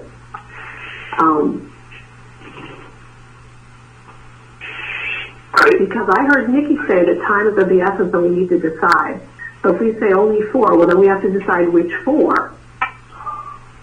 And that goes back and forth and back and forth. At this point, can't we just approve early voting centers as available? And then if the situation deteriorates terribly, obviously we'll have to amend the plan. But if we move forward with printing all of those locations, then we're in the position of having to tell people that that's not right. And that we'll have mailed millions of ballots at that point. And so that if we have to scale back after we've moved forward, that creates a big voter education problem. Right, okay, so your preference is to have us say 4 and then have the LBEs come back to us identifying the 4 for our approval? Do I understand correctly? Well, I guess my preference is for a decision soon that doesn't require a whole lot of back and forth on approving centers. And so whether it's, obviously, if you give the boards as PJ's proposed, a minimum of 1 and a maximum of 4, they have those parameters. You could state your preference that they be existing early voting centers. You could certainly say that, which is good because they're already been approved by all of you. If the governor can order those facilities to be open for the most part, I think with Andrea's caveat, that's then a done deal. If they're using existing and already approved early voting centers, then we would move forward with that. If they're proposing an alternative, I guess the question just becomes what is the appropriate and efficient approval process for that? Is it the state board? Are you willing to defer that authority to us to manage that so that we're not holding anything up with the getting of the instructions ready for the vote by mail? Again, we are dependent on the governor's proclamation and guidance from that office as to what they want to do when they receive this plan. So we have to wait for that to happen before we can get started. This is Bill, I would be okay with in these times giving that authority to the SBE administrator, assistant administrator, whatever you want to word that, to approve the 1 to 4 centers, if that's how we're going to do it. I'm okay with PJ. I'm also okay with saying, however we want to word that. But I'm okay with you guys approving them at the state board, at the SCE staff level for this election.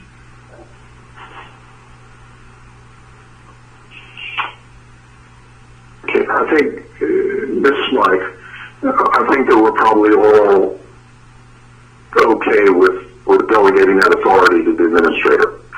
So I don't think that's going to be an issue. The issue is, do we want to make the language specific, the way PJ had it, where it was very specific, or do we want to leave it more open with the LBEs, and there's going to be a few days where they can turn it around, and if we delegate the authority to Linda, they can turn it around and say, we're authorized 10, we want to do 8. And she approves it. So I think that's where we are right now. Other thoughts on this? My concern with what you just said is that if you're allowed, let's take Montgomery County as an example, and they're allowed up to 11, and they come back and say, we want 4, we've left their head on the chopping block when people come after them to say, you only took 4, you're supposed to have 11. Anne Arundel County took 5. And you have more votes. I like the idea of not leaving them out to dry with this, and that's one of the reasons I like PJ's, minimum one, maximum four, which makes it doable with space and people. That's my thinking. But I also could be convinced to do up to the max, but just that's my problem with it. This is PJ. I agree with Bill's last comment about leaving the LDE's head on the chopping block. I think yes, us setting the minimum of one, maximum of four takes care of that. I'm looking at the 11. I don't mean to focus on one county, it's just because it's the largest. I'm looking at the 11 voting centers in Montgomery County, and it appears to me that 9 of them are in county or municipal buildings. That makes me feel good that they should be able to get those access to those centers. So they certainly have 4 and spread around the county, geographically dispersed. And while I have the floor, it's to save time, be efficient. I am fully supportive of delegating the authority of approving those to the administrator of the State Board of Elections. And maybe there's a county that normally their early voting center was not in a building that is accessible, even under this order, for some reason, that they could change and get approval from the state administrator. All right. Any other discussion at this point? Okay, then I'm going to ask for a motion by PJ. Excuse me just 1 second, Mr. Chair. We haven't talked through any of the changes on page 2. Is this motion about the whole plan or just page 1? Well, I was just focused on that one change there, but let's do it one at a time. Otherwise, we'll start to get a little bit, unless they're in some kind of opposition to each other. But otherwise, we'll get a little bit mixed up, I think. Okay.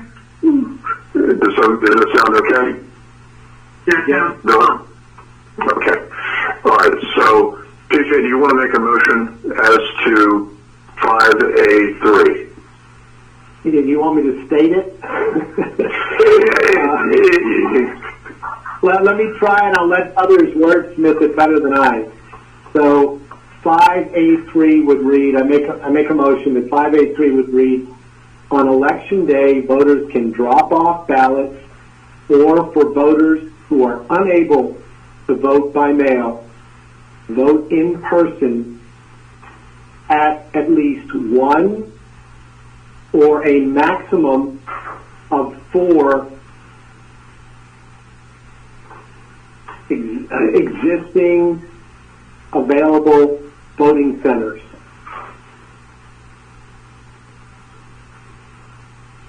Okay. All right. Is there a second to that motion? Can I just go ahead. Sorry, go ahead. You wanted the word early voting centers in there too, or not?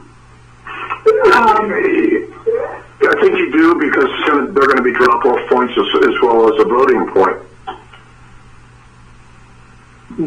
Yeah, the word early is fine. I just, early sticks in my, I didn't state early because I don't want people getting the impression they can vote in person early. But I know what you're saying. These are the established early voting centers in each county. Yeah, okay, thanks. The point of information on that, and I did second and I'm in favor. Are we saying that there's going to be, again, we're picking on Montgomery County, but there'll be 11 drop-off sites, but only up to 4 of those will they be able to vote in? Is that correct? That's how it reads as written, yeah. If there's an early voting center that's not available, then that could be a reduction.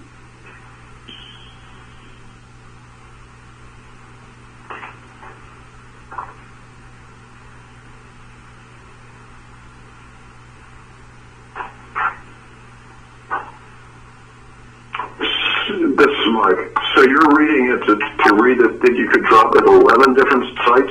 We're using Montgomery County again. Yes, because of 2.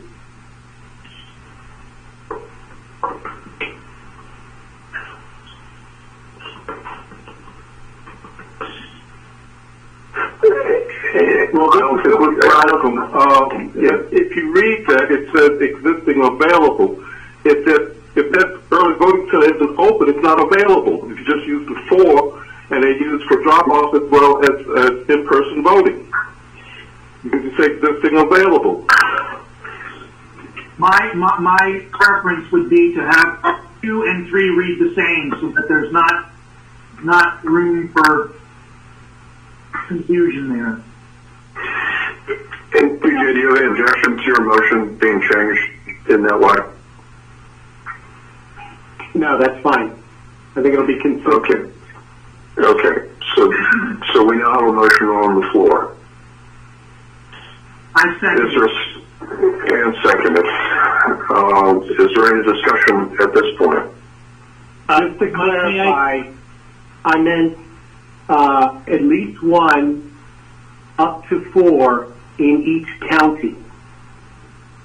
Okay. And I'll read the same on still 2. I don't want any confusion. We're talking about 4 statewide.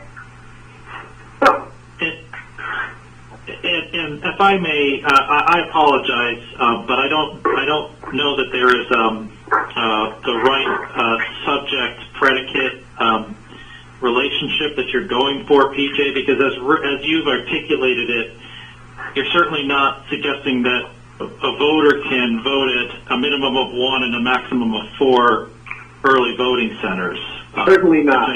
I fear would be one way to read that, and so I think it may be better to say something like, on election day, in-person voting shall be provided at a minimum of 1 and a maximum of 4 existing available early voting centers, period. And then you can have voters can drop off ballots. I don't even know that that's even needed at that point. You can then say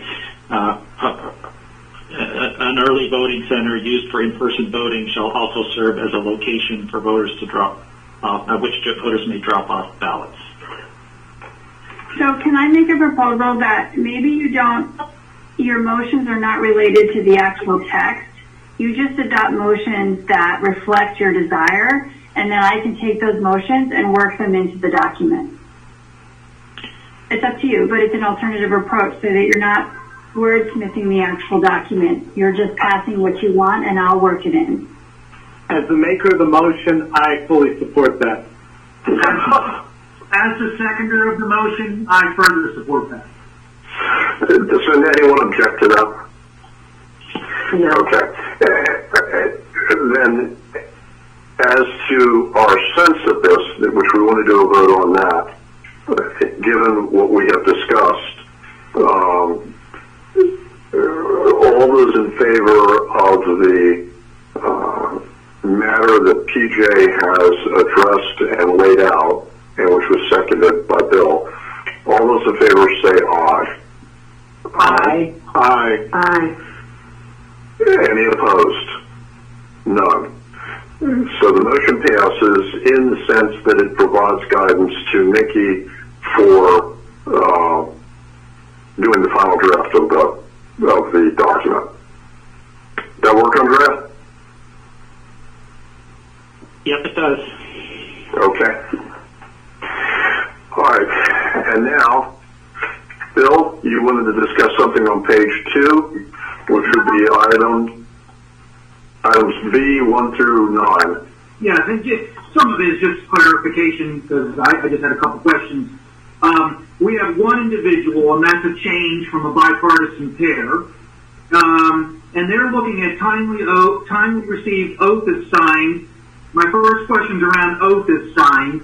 I noticed that there were some letters that came in concerning this about, and I don't think this would need to be in the governor's proclamation, but I'm just wondering if guidance from the board would be if we have completely unsigned oaths to have them, the voter contact to try to correct that. Is that something we contemplated? I'm sorry, Bill. I didn't follow that. Can you try again? I'm sorry. Sure, no problem. So I'm reading number 6. Right, signature. Yes, and I'm talking about the oath is unsigned. So there were several letters that came in about the concern that with so many letters that people, which we've seen and I've seen many, many times canvassing, that they just forget to sign the oath but intended to. Would there be a plan to segregate them and try to contact the voter to correct that? So, thank you. I think that practice is implemented some places. I think it's been, it's something that, has been flagged, and we can, again, I don't agree with you. I agree with you. I don't think it needs to be in the proclamation. It's certainly something that we can look at and work with the local boards to implement that in a practical and efficient way. Yeah. And then should we add, do we need to add that, that this one person is also looking for voter intent questions to refer to the board? Or do you yes. think I think it's the role that the two people did would be the same. It would just be one person instead. Okay. And then my next question comes down to public observation. I think that is necessary and good. When we come to the board, are you contemplating that the board would be physically present, or could we have something in the proclamation that allows the board to be there virtually through a Google Hangouts and vote on voter intent like that? The thought is that the board members would not be physically present, that they would be participating much like we are here today, which is already contemplated by the Open Meetings Act. And so we didn't think it needed to be included because it's already permitted. We just haven't been using it until we've needed to, like now. Okay. Great. And the board members could watch the canvas if they wanted just all day. They could watch it all day because it would be televised. Correct. Right. So, live stream for anybody to watch, and trying to figure out a way so that the board members have video access, because as you know, they might need to look at the ballot rather than just talk about it. So we are working towards finding a way that they have video conferencing ability so they could see the ballot or the signature, see whatever the document is that needs to be seen. And my last question is, why is it a problem to, and it's just maybe because I'm just not thinking of it, you've forgotten more than I know, of course. Why is it a problem to report the results by precinct? Isn't that already tagged to each voter anyway? I'm going to defer to Donna on that. Hello, everyone. Hi, Donna. Hello. As we design our ballots statewide, they're designed by style, meaning a ballot style, a certain group of candidates may belong to several different precincts. So that same ballot is actually used in all of those precincts, 10 precincts. On election day, you are feeding that ballot into a precinct level scanner and obtaining the results by that precinct. Doing this process, when you have those 10 different precincts with the same ballot, you are never going to be able to tell which precinct that ballot is for when you talk about results. You can tell what the voter is, but not the results. So Donna, if I may ask, then when we receive an absentee ballot normally, that does not go to precinct level reporting currently then? So under a normal election, everybody who voted in that precinct level scanner would be reported, but somebody who was absentee voted would not be reported in their normal precinct. Is that correct? That is correct, and that is specific to the law that absentee results are not reported by precinct. That's a perfect answer. Thank you, Donna. I understand fully now. Thank you. So I have no changes based on the answer to those questions at this time. Okay, this is Kelly, and I have a question for Bill. Number 6, where it says to allow one individual to determine whether a returned voted ballot is timely received, the oath is signed, and whether the ballot can be scanned by the tabulation scanner. In your experience on a local board, are you comfortable having one individual do that? Cameras on. Cameron. So as long as there's, if I was a board member still as president of Anne Arundel LBE, and I could have video access to watch the opening of the ballots, I would be comfortable with that. Okay, thank you.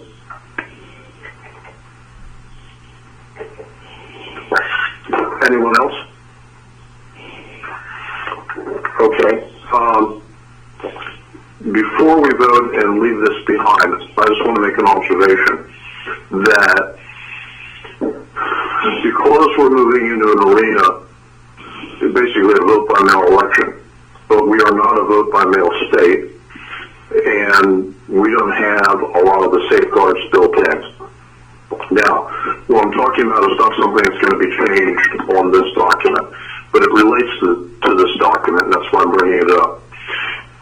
The security of the election, the security of the vote count at the end is going to be critical. And so one of the things that I think we're going to want to keep our eye on is how do we determine whether there has been fraud in the election. Because we don't have a lot of the safeguards that otherwise would be there, even assuming they work, which any of that, we don't have them.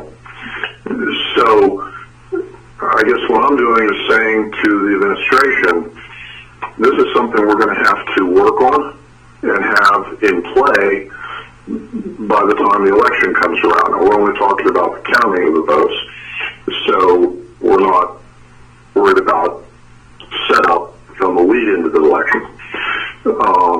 But it is a concern of mine, I know it's a concern of other people. And there are ways that we can address this.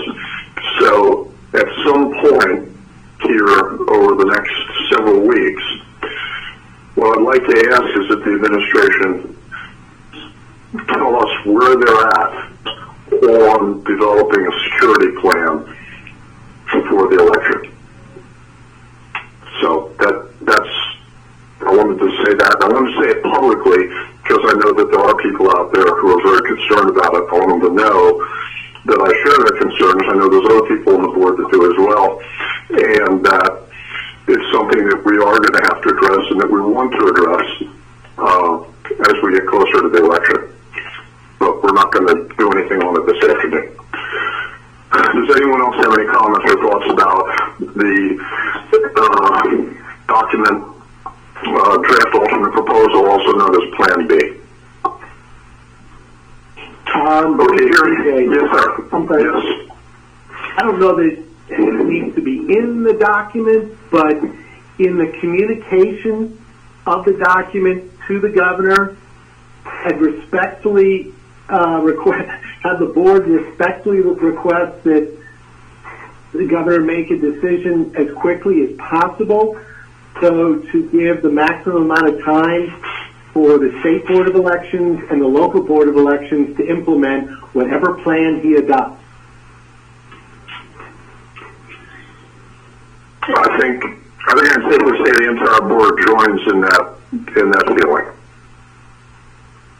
So can I ask, this is Nikki, I have one question and then a couple housekeeping things. So on the question, PG's motion did not include anything about delegating the locations to Linda. So do you want a separate motion for that? Let us do that right now and give the authority to Linda so that that's done. May I have a motion to delegate the authority of specifying the particular locations be granted to the administrator for the general primary election on June 2nd? So moved. Second. All in favor? Aye. Aye. Aye. Any opposed? None. Motion carries. Okay, thank It's you. delegated. Thank you. Thank you. So in terms of the plan, so I will take parts 1 through 4 of the initial plan, replace it with part 5 of Plan B with the changes that you all made, minimum of 1, maximum of 4 per county, and submit that. Is it appropriate, Mike, for you to draft a cover letter to submit it that would include what PJ just said and the consensus of the board or the opinion of the board that respectfully request a quick review of this to be the cover letter for the report? I can do that. I'll do that. If anyone objects to the tone of it. And so could I ask that, okay, thank you. Could I ask that if any board members had any changes to, I guess, did any board members have any changes to parts 1 through 4 of the initial plan that I need to wait for to do? I mean, I'm going to be working on this tonight, combining the two. And so if there are changes, I'd love to hear them now. This is Bill. I have no changes in front of the vote.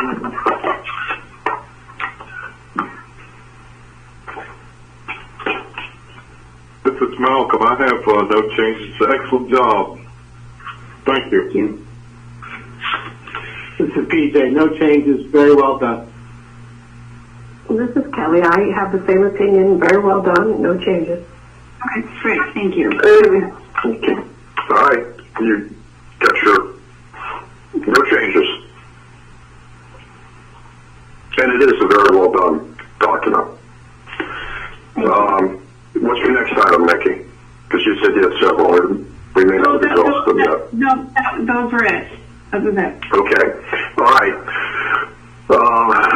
With that in mind, I believe we've accomplished item number 5 on the agenda. Item number 6, petition signature collection. Nikki, you want to set that up for us? Sure. So in light of the current situation, we've received requests from various entities and individuals about 3 things that impact petition filing deadlines. The Libertarian and Green parties have requested relaxing the number of signatures, and we talked about that in closed session, the impact of that request. We've had 2 other requests, one about postponing the deadline to submit signatures, and one about whether to allow for the submission of electronic signatures. These are things that we're raising now as an issue that we're probably going to come back with. We're not prepared right now to suggest a date for the postponement. You have to look at all the other activities that flow from a submission of a charter petition and electronic signatures. So this is really more of an awareness that we are going to be coming back to you for probably some requests to change some of the requirements of the petition signature process, but not relaxing the number of signatures, but we will come back to you with that in a future meeting. All right. All right. Does anyone on the board have any concerns or thoughts or comments about this?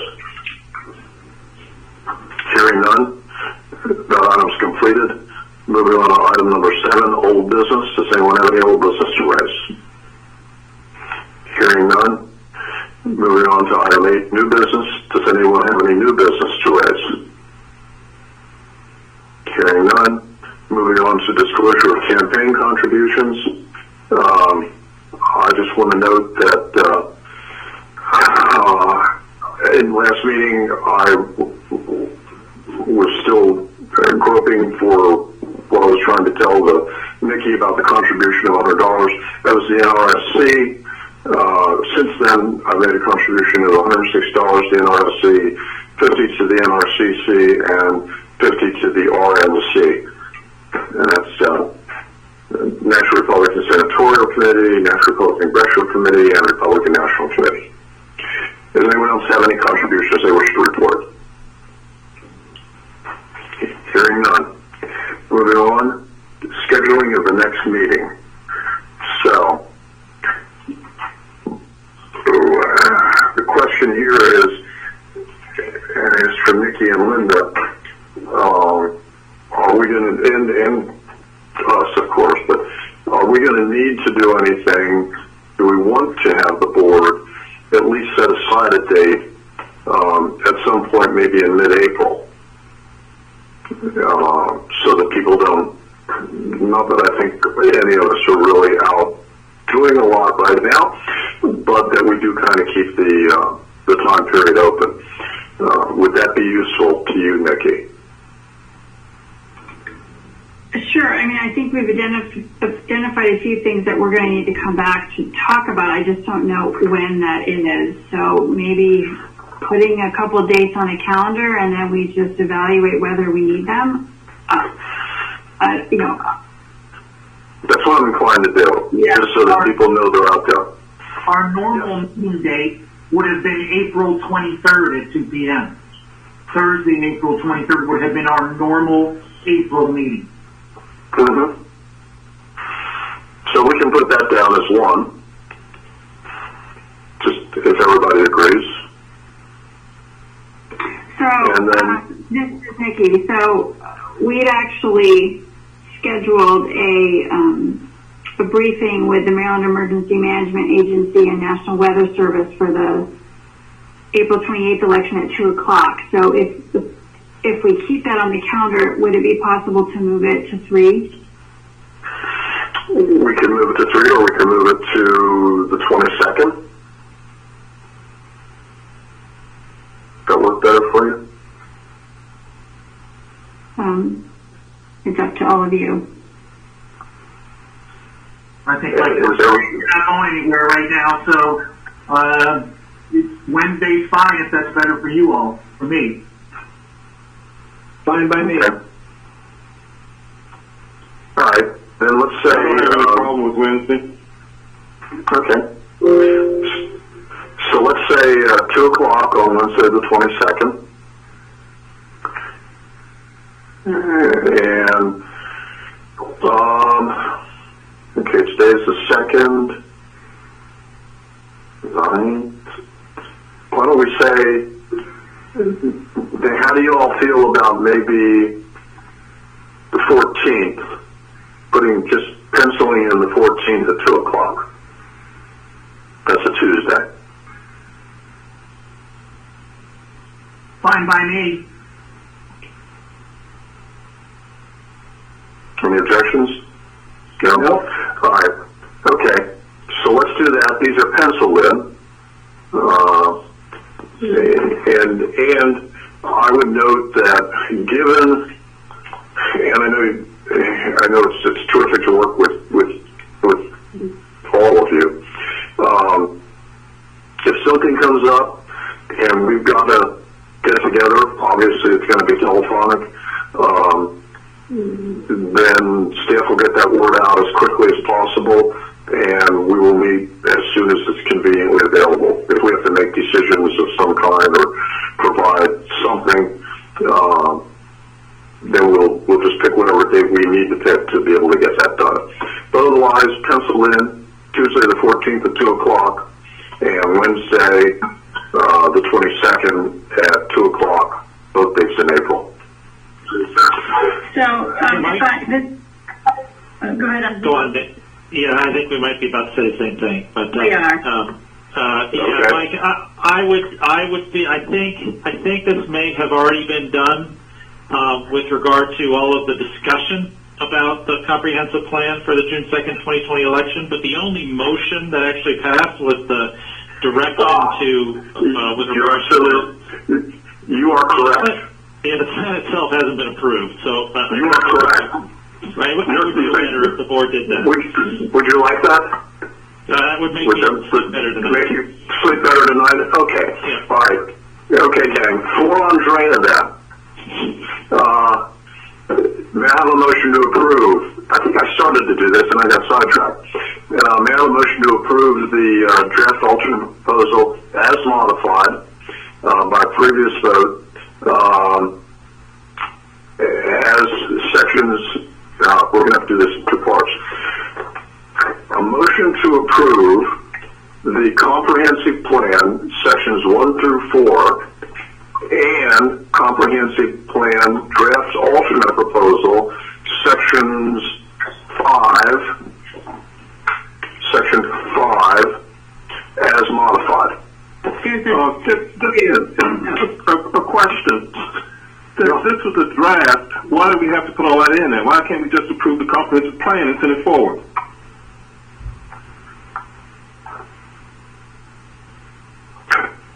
I think there was 2 comprehensive plans presented. We just have to make sure that it's the right one of the 2. We haven't presented 2. We haven't presented anything yet. Yeah, but we have 2 separate documents. So we're approving paragraphs 1 through 4 of the first document. Okay. So that's the beginning of it. And then we're approving section 5, which is the only section in the second document. No. Combined, they are the comprehensive plan. And can I throw in 6? 6 is the conclusion that was in the version I sent yesterday. Okay. Today? Or earlier? Yesterday.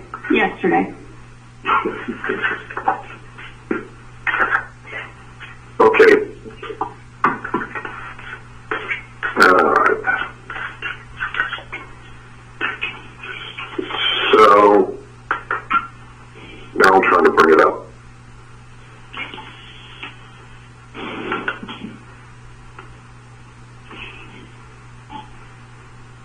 And Nikki, when sorry, Go ahead, Bill. So when, can we just, ask, and I'm sure you would, but when you have the final draft together, would you please circulate that? Yes, of course.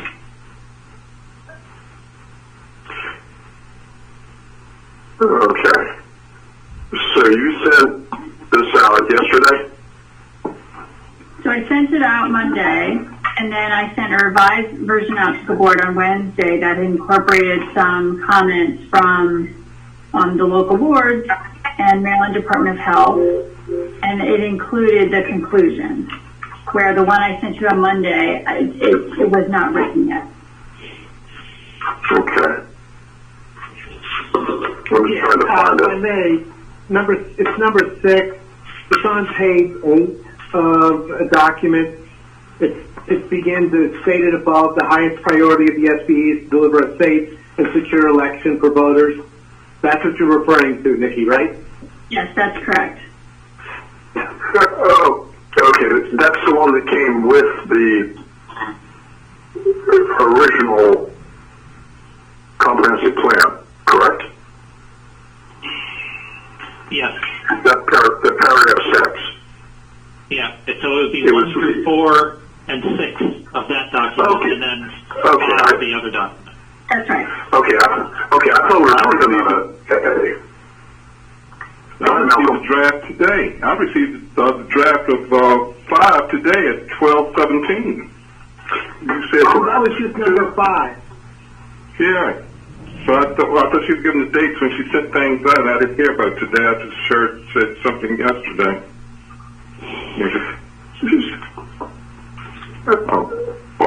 Well, we just approved the plan and we decide on and send to the governor. Okay, so as to what we're approving, it's items 1 of the original document. It is items 1 through 4 and paragraphs 1 through 4 and paragraph 6. Plus the second document captioned draft alternate proposal, which is paragraph 5 only as modified. Have I stated that correctly? Nikki? I believe so, yes. So I stated it correctly? Yes. Okay. may I have a motion to approve the comprehensive plan as I just stated, paragraphs 1 through 4 and 6 of the original document, paragraph 5 of the document we dealt with today, which is captioned draft alternate proposal, and as modified. May I have a motion? So moved. Is there a second? All in favor? Aye. Aye. Aye. Opposed? None. The comprehensive plan is approved as stated. Okay. And Very good job, Mike. okay, and I think I can get through this next one too. But before I do, I believe is there anybody has anything else to bring up that I may have slid by? Fortunately, we have sharp people in this group. Fortunately for me.